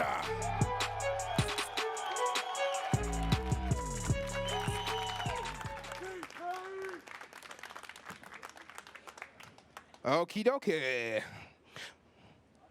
And we're live again, indeed. So once again, a quick reminder, Operation Phantom Sight will be available starting tomorrow. Any Rainbow Six fans here? Ooh, I like that. I like that. Now, we are super proud, super happy to present to you the Twitch Rivals Rainbow Six Siege Celebrity Showdown for the first time. This is one of many Rivals events to follow. Again, ladies and gentlemen, that's what's up. 5, 4, 3, 2. So that Twitch was the Ubisoft press conference for E3 2019. We are Kind of Funny Games. You can follow us right now. You can click the little follow button to get all of our content that we always do. We don't just cover E3. We cover everything. We have a daily video game news show called Kind of Funny Games Daily that you can catch on Twitch every day, 10 a.m. Pacific time, if you want to do all that stuff. But Greg, yeah, that was very. This, of course, is Kind of Funny Games Cast special. No, not yet, not yet. No? This right now, what you're seeing. Are they seeing it? There you go. There you go. Right now, we got what do we got right here? It's the Twitch Rivals charity thing that. Oh yes, you're talking about that. Ubisoft is doing. I got some info for you. There's a Twitch Rivals Rainbow Six competition happening with teams led by Lil Yachty and T-Pain. There he is, right there, T-Pain. It's benefits for charity. If you're interested in checking it out, it's live now. Twitch.tv/Twitch Rivals. You can see it. That's T-Pain. Mr. Pain. Ammunition. That's not Lil Yachty. I don't know where Lil Yachty's at. He might be coming out. I know. He's on the other squad. I know Am. Oh, you did that walking over there. T-Pain. We talked on DM as well. Oh, cool. Wow. He had a chicken wing shirt on at an event I was at, and I asked him where he got it. And he told me how to get it. Very cool. Yeah. That's He's a good dude. Exciting. Wow. Yeah. Did you get it? That name, dude. No, I haven't done it yet. It's just a place you go. You can put any all-over print on the shirt. So I was like, maybe I'll put a Kind of Funny logo on it. And then I got tired and fell asleep. How does that process work all over What part? Oh, they take an image and put it all over a shirt. It just seems like a weird, weird process. Nobody has to worry about it. Tim, what's next? Anyway, you can check that out. Next up, we're about to do our Kind of Funny Games cast breakdown of the Ubisoft press conference. We're going to go into everything that we liked about it, everything we didn't like so much, kind of compare it to the other press conferences that we've seen so far. And we're going to get into that. Kevin, are you ready for that? Yep. Okay. Give me the countdown and we'll just get into it. Because you have to record locally. Yep. And let's just jump into it. I had already started that. Okay. Well, it's starting now for. Okay. All right. Thank you for watching this chat, Twitch chat. We appreciate you very much for giving us a shot. Give me the countdown, Kev. All right. 3, 2. What's up, guys? Welcome to the Kind of Funny Games cast special, where we are going to break down and analyze our thoughts, review, if you will, the Ubisoft E3 2019 press conference. I am Tim Geddes. This is Andy Cortez. That over there is Greg Miller. How you guys doing? Hot. I'm doing pretty well though. Yeah. Aside from the weather in San Francisco. Way too hot in San Francisco. We're all melting. I feel like I was a little bit underwhelmed by that. Sure. Yeah. But there was some cool stuff shown. Pretty excited. Yeah. The real quick thing, Greg? Yeah, I thought they started it really strong. I thought Watch Dogs Legion looked great. We all were into it. And then I think they stumbled from there on out and never got the momentum back up again. Yeah. I thought it was like a classic UB press conference. It's consistent. We know what we're going to get. We got all those things. A couple new game announcements. I'm still surprised that Assassin's Creed Odyssey had arguably one of their biggest games, right? In terms of what's going on in an ongoing thing, and no Assassins this year. They announce and drop this create your own quest thing for story. It's free. It's out right now, apparently, but they put it in the pre-show. Yeah. I would have totally given that stage time over some of the stuff we saw out there. Yeah, I don't know. But this is the Kind of Funny Games cast. You can get the show each and every week on youtube.com/kindoffunnygames. But daily, we have a show called Kind of Funny Games Daily that goes over the biggest video game news of the day. We kind of give our expert thoughts on all that stuff. And we have a couple experts here. Not all of us, though. Luckily, we have the #1 games journalist, Andy Cortez. I'm here for whatever you need, for all that stuff. We also do a channel called youtube.com/kindoffunny that's a bit more movie, entertainment stuff, just like light comedy. Yeah. We're kind of funny. That's all that we are. That's all we're trying to promise set the you. standards right. But you can follow us right now if you're watching on Twitch. There's the little heart that says follow Kind of Funny Games. We'd appreciate that follow a lot. Of course. But let's just get right into it. Like, our real in-depth thoughts on the Ubisoft 2019 press conference. I'm depressingly underwhelmed. Get us off. Depressingly underwhelmed. We were getting ready to go in here. I laid out the stuff that I thought would happen, that I thought would be enough to make it a really solid show. And some of that happened. Some of it didn't have enough panache. Some of it just wasn't exciting announcements based on that, or it wasn't there at all. I think putting Assassin's Creed in the pre-show was a silly move. I think Watch Dogs Legions was an awesome way to start. From there on out, I just thought we were on a rocky thing, right? Where it was the tease of the TV show. I understand you're Ubisoft. You have a lot of cool things going on. You want to showcase stuff. Give us more games before you get to that. That was such a hard stop, weird thing. I didn't think the trailer personally looked that great, and I like Always Sunny. Like it did not make me at all go, man, I got to look into getting Apple TV Plus. Yeah. No, I'm fine. I won't be a part of that.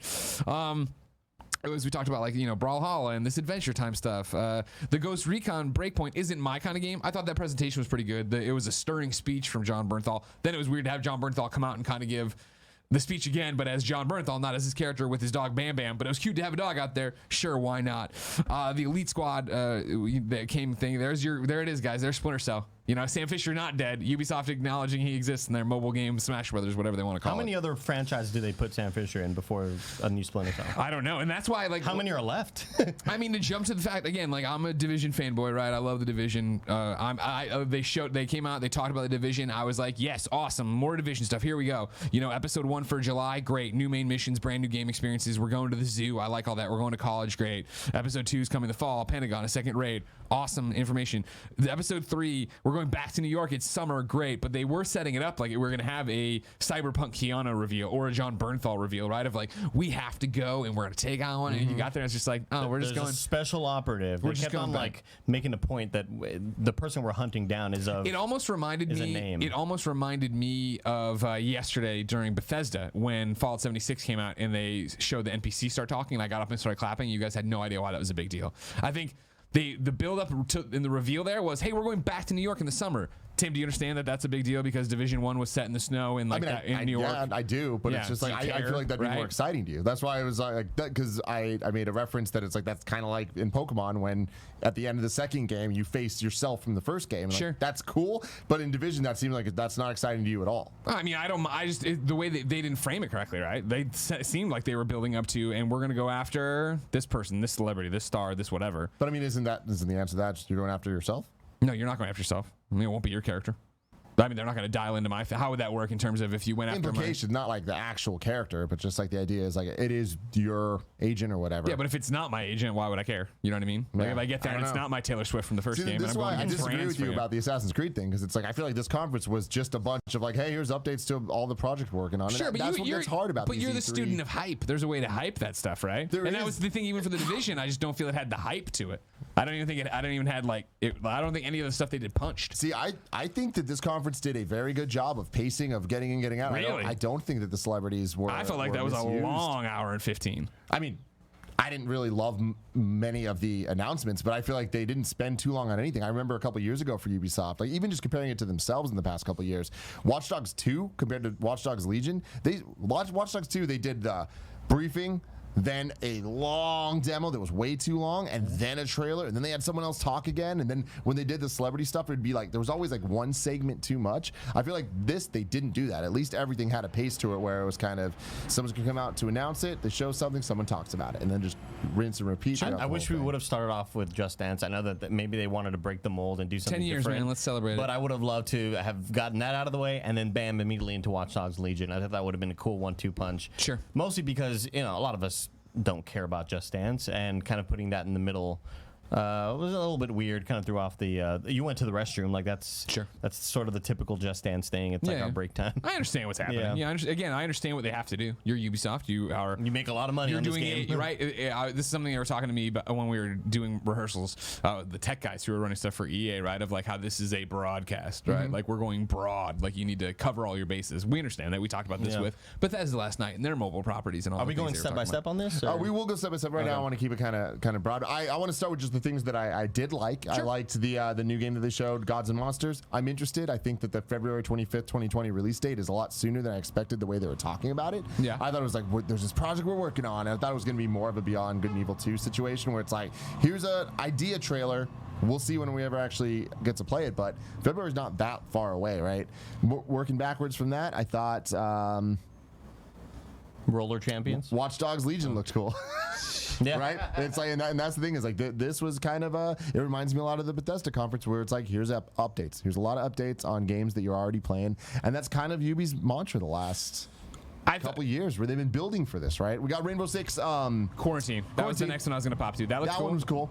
Three-player co-op going into what looks like a zombie or monster kind of thing. Sure. And I think it's good that it's a new game. Yeah, not just expansion. It seems a lot less throwaway than the past. I forgot what the name of the expansion was, but you were fighting a bunch of red monsters. Remember we did that Let's Play in Siege. No, I forgot exactly what the name of it was. Swarm. But yeah, them coming out to make a point and saying that, hey, this thing is its own standalone thing, kind of thought from the ground up. We're sort of rethinking the way we approach 3-player co-op. Sure. Pretty neat. Yeah, Top Boog in the chat says, I thought it was Zombie 2 for a second. Well, so did I. Yeah. That's what I thought it was going to be too, and because I was trying to run through what zombie franchises do they have, like what would they actually be going to? Again, Quarantine seems cool. I'd be about it. I'd be down to play that.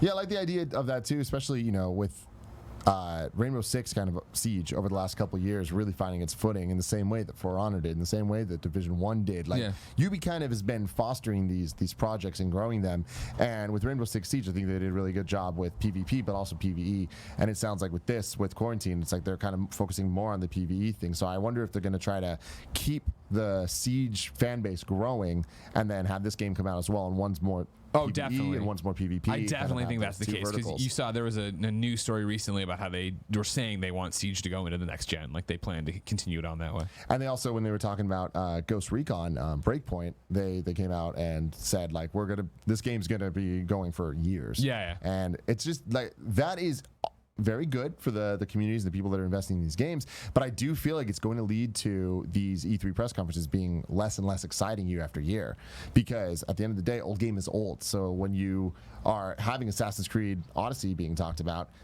or Division 2, which is even 3 months old, it just doesn't feel as exciting as if it's a new thing. Like I hear you, and I again, for a broad term, sure, but I feel like there's a way to deliver that information to those fans that gets them hype. I think there's a way to hype that stuff up and have cool cut trailers and have better descriptions than if this wasn't points. it. I don't know that it is. Like, do you have any solutions? I think the content drop for for Division 2 in particular, right? The stuff they talked about after the game launched, then they came out and did like the whole, all right, agents, here's what's next, yada yada, almost like state of play for PlayStation cuts of like what's going on. But like that was better show don't tell. But I feel like that's for people that are fans of Division. Right. Sure. This is for the general audience. I mean, I disagree. I mean, like that presentation was not for the general audience. That was patch notes, right? We're going to the zoo. Do you give a shit? Like, do you understand? Like when they showed the slow montage or not even slow, but the quick montage of new places, that doesn't ring to you that's new, that's different, that's exciting. I mean, I just don't know how they could have shown that otherwise, unless it was just a CG trailer. Because there's a balance between dumbing something down so much so that everybody understands it and having it be exciting to people that are already invested.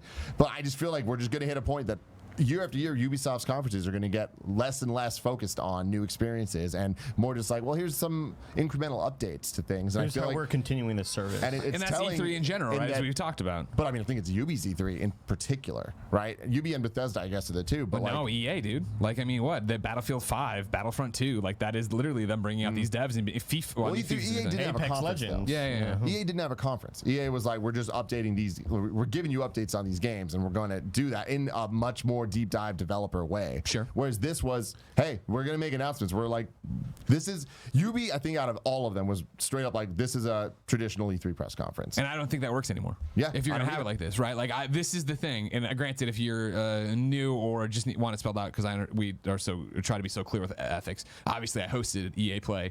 I got paid for that. So if you don't want to take my opinion about it, I understand 100%. However, if you're comparing Ubi and EA that way, I prefer EA. I would have preferred Division to come out and be like, cool, we have 3 minutes of whatever, 5 things we're going to show you for a 15-minute demonstration of running through and not even explaining, maybe showing us. I'd like to see what it looks like to fight in the zoo. I think it sets expectations differently, where we see this giant stage, we're expecting these, kind of giant reveals. Yeah. And I just don't think it worked out for Ubisoft this year, unfortunately. Yeah, I mean, I can't think of a year it worked out better, though, like in the last couple of years. I feel like it's always just been the same thing. All the hype moments, like, oh, Beyond Good and Evil 2, great. We see this thing that isn't even here. And that was 2 years ago that we were all surprised to see it. Yeah. People people started giving that fucking game of the show, so you don't do that. That game's not coming out forever. Yeah, it's like a 2021. Yeah, I know, right? Yeah. especially with how they were talking about it. Adventure Time in Brawlhalla is just a weird call. I made a joke that like that show's kind of been over for 5 years, and chat was like, no, the show ended last year. Yeah, but like at its highest kind of popularity, it was like 2013, 2014. So I just don't really see the relevancy in introducing characters like that. I guess it's cool for people who care about Adventure Time and the fact that it's a free-to-play game you can play as your favorite characters or whatever, but I just think it's a weird call. I guess we're judging all this kind of based on the fact that Cyberpunk introducing Keanu Reeves, like the hottest thing on the market right now is Keanu Reeves. Yeah. And like, I guess comparing that to like Adventure Time, like, well, I guess what could have been the hotter commodity. I do talk about it like in the stream when we were reacting to it, youtube.com/kindoffunnygames. Like the John Bernthal stuff, right? Like Wildlands didn't click for me. I want to know more about this. If it is a narrative-driven thing and he's actually in there and they're telling us more of a story about it, I'm interested enough to give this Ghost Recon a shot. Breakpoint, right? I think that the Watch Dogs presentation was the best presentation of a game we've seen so far at E3. Yeah. I mean, that was fantastic. Yeah, right? No, like that game looks incredible. And again, really cool. Just the ambition of this game where if you were to have heard this game as a concept, you would have said there's no way that's possible. Like the budget on this has got to be insane. Yeah. How are they going to fund this?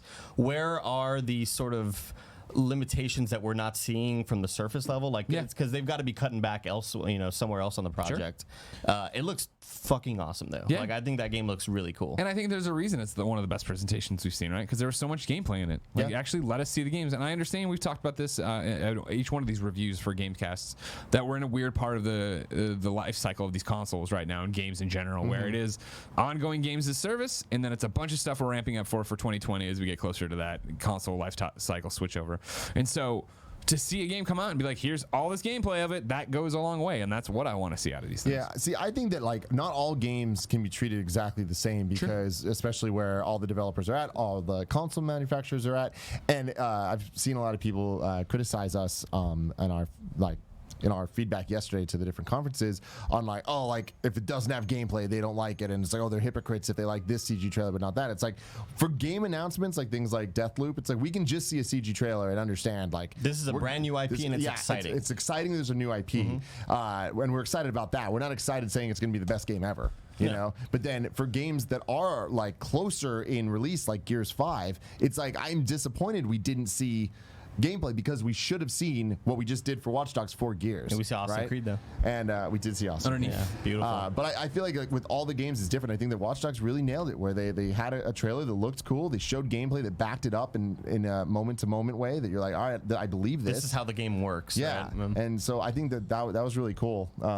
But yeah, it's just weird because so many of these announcements, it just kind of feels like, oh, okay, we're just doing it. It's copy and paste as usual. And I feel like this is the first E3 in a while where conference after conference, it's just like the question isn't, oh man, who won?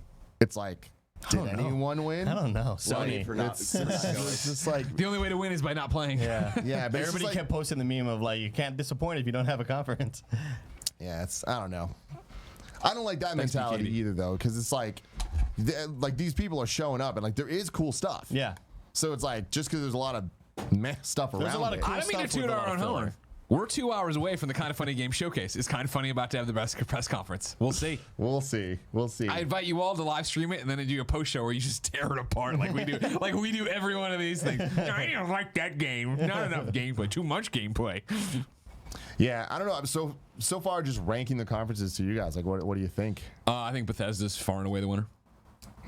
I think it was the one that had the interesting reveals, went through everything quickest at the best pace. Awesome. Again, they had Doom stuff. Wonder Book moment in the center, right? Though, as I'm, the iOS stuff they did last night. I think that's the only thing where I was like, Mwah. You're like, okay. Are you counting EA Play, or is that you're talking about conference? Cool. So then I think it's Bethesda. Then I think it's Microsoft. Then I think it's Ubi. Yeah, I'd agree with that. Yeah, I think the fact that we got really awesome stuff that we knew about already, right? We got cool Doom looking stuff. We got Wolfenstein, Youngblood. Yes. Youngblood. But then the fact that they introduced these brand new IPs that look incredible, I think that sets them apart from the other conferences where a lot of the unknowns that we got weren't that cool. They weren't as cool as what we got from Ghostwire Tokyo or from from Deathloop. Yeah. Man, I'm never going to remember that name. I agree for some reason, too. That it goes Bethesda, Microsoft, and Ubi, but I don't think it's far and away that Bethesda's number one. I think it's like a lot closer than that, where Xbox has some cool moments, but they just, none of them were like that.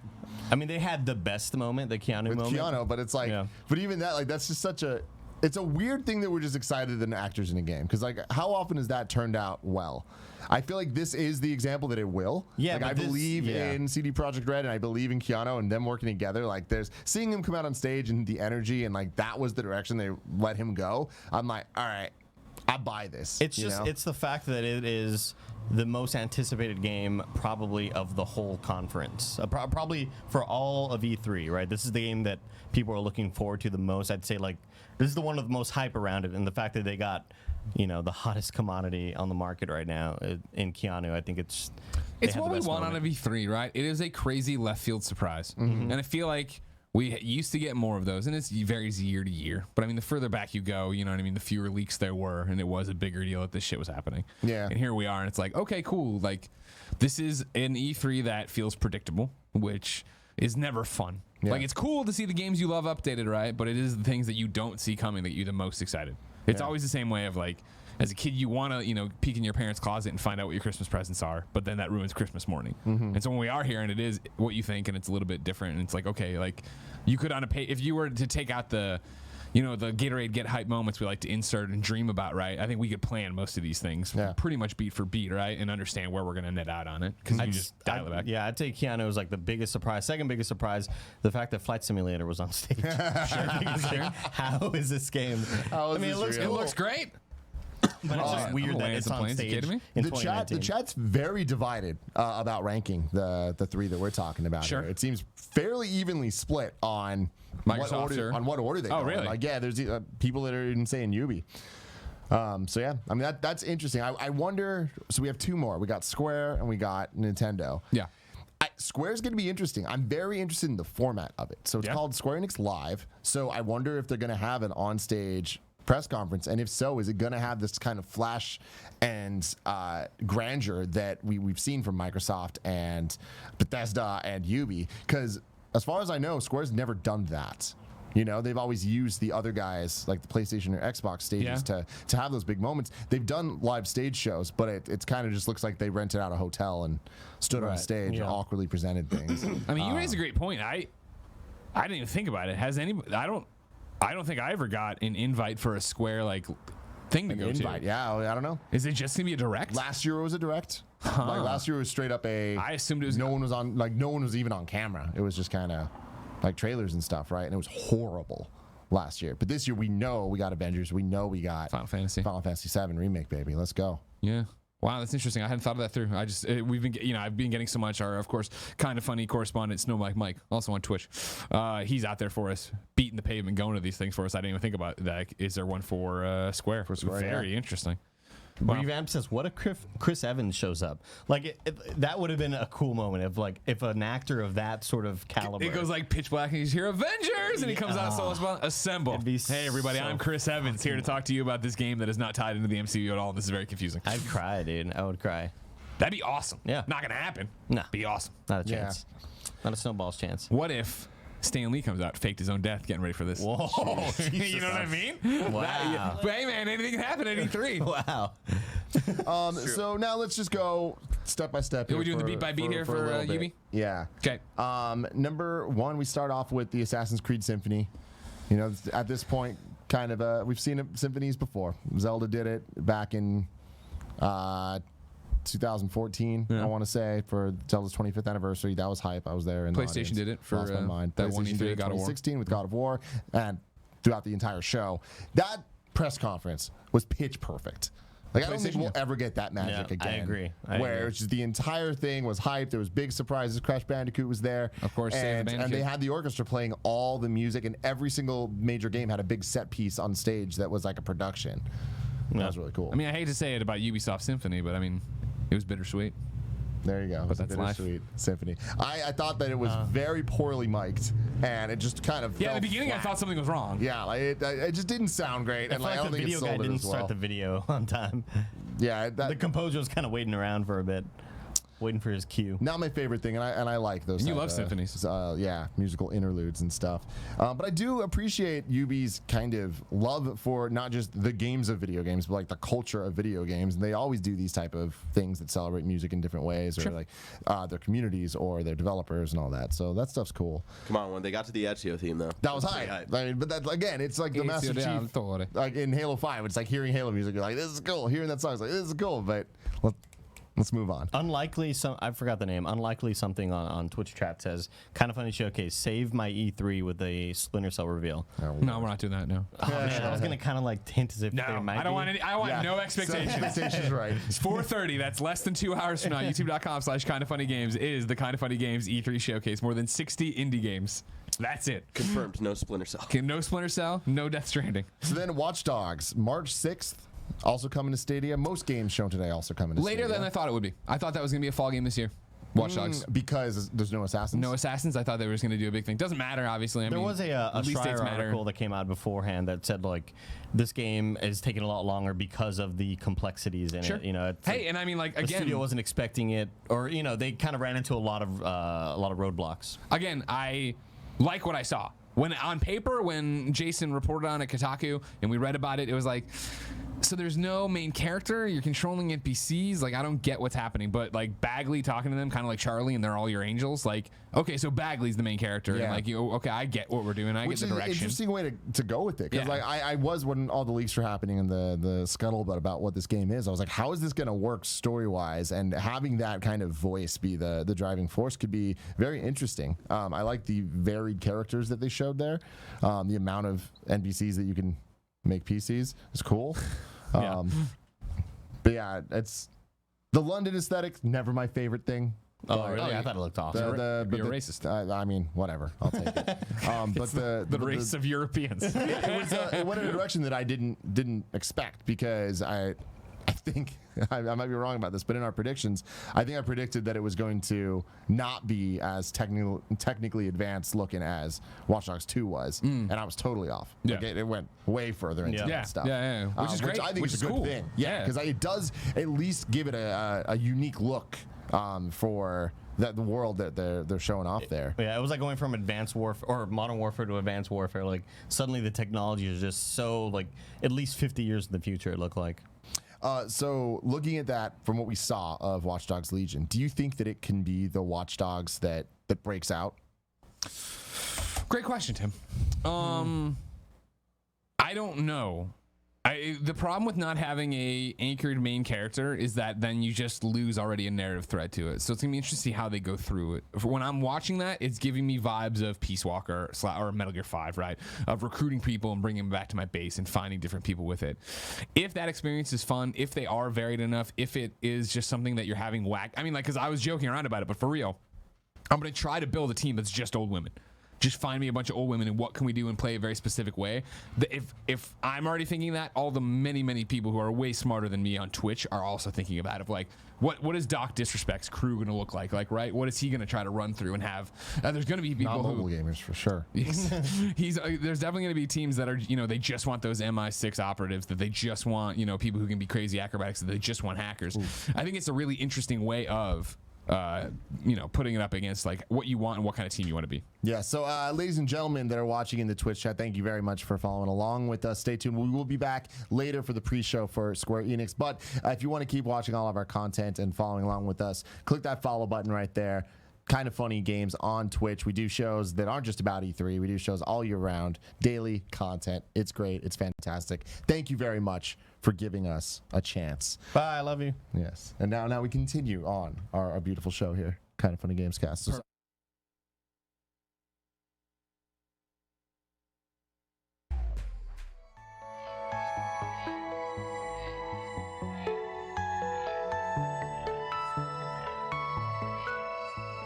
all the while recording a once-in-a-lifetime win? Watch this. Think leveling up only happens in-game? Watch this. On Intel Core i7, they'll rise to every challenge. Now it's your turn. Game, record, stream without compromise on Intel Core i7. The initial thing?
My name is Raz, and today is my first official day on the job.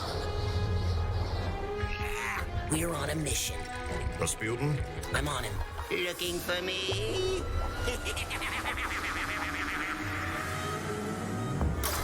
No.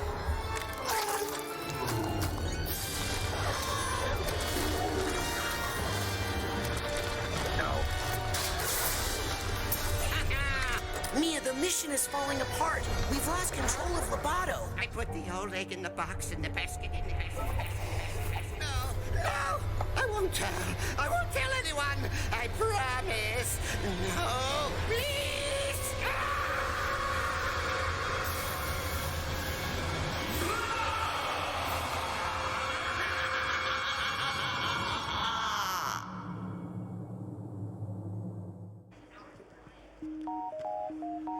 Hey, welcome back, everybody. How's it going? Ezekiel III here with Rachel. It's me. Quirico. Good to see you. Getting better And every also, we have a friend, a new special friend. A very His special name's friend. Tim. Hi. Hi, Tim. Special friend Tim. Welcome. Okay. Thanks for What's having going me. on, man? What are you a doing? Lovely couch you have here. Oh, thank you. I got in trouble earlier for putting my feet on it. Yeah, keep your feet off the couch, dude. No, I was like, you know, just like crossing my legs and stuff. He's like, can you not put your feet on our nice Good to white know. couch? Fair enough. Hi. I'm here. You can put your feet on the couch. Yeah, this we'll couch is we'll make an filthy. exception for you. Yeah. We're here to talk about Psychonauts 2. Oh man, that was a trailer. Did you see that? I saw it, man. Has teeth.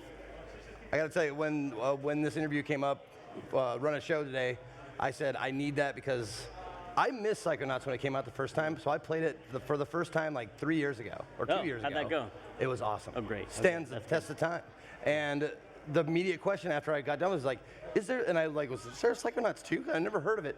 And then here you are. Yeah, there is. I mean, it flows right out of the first game. So the first game has this plot about Raz, a young psychonaut he's a young psychic who also is an acrobat. Right. And he wants to be a secret agent because that's not enough. And he becomes a psychonaut by the end of the first game, and then the head of the psychonauts is kidnapped, and then that's the end. That's the end of the game. And then the second game picks up right from there of you dealing with the kidnapping and what it means for the psychonauts.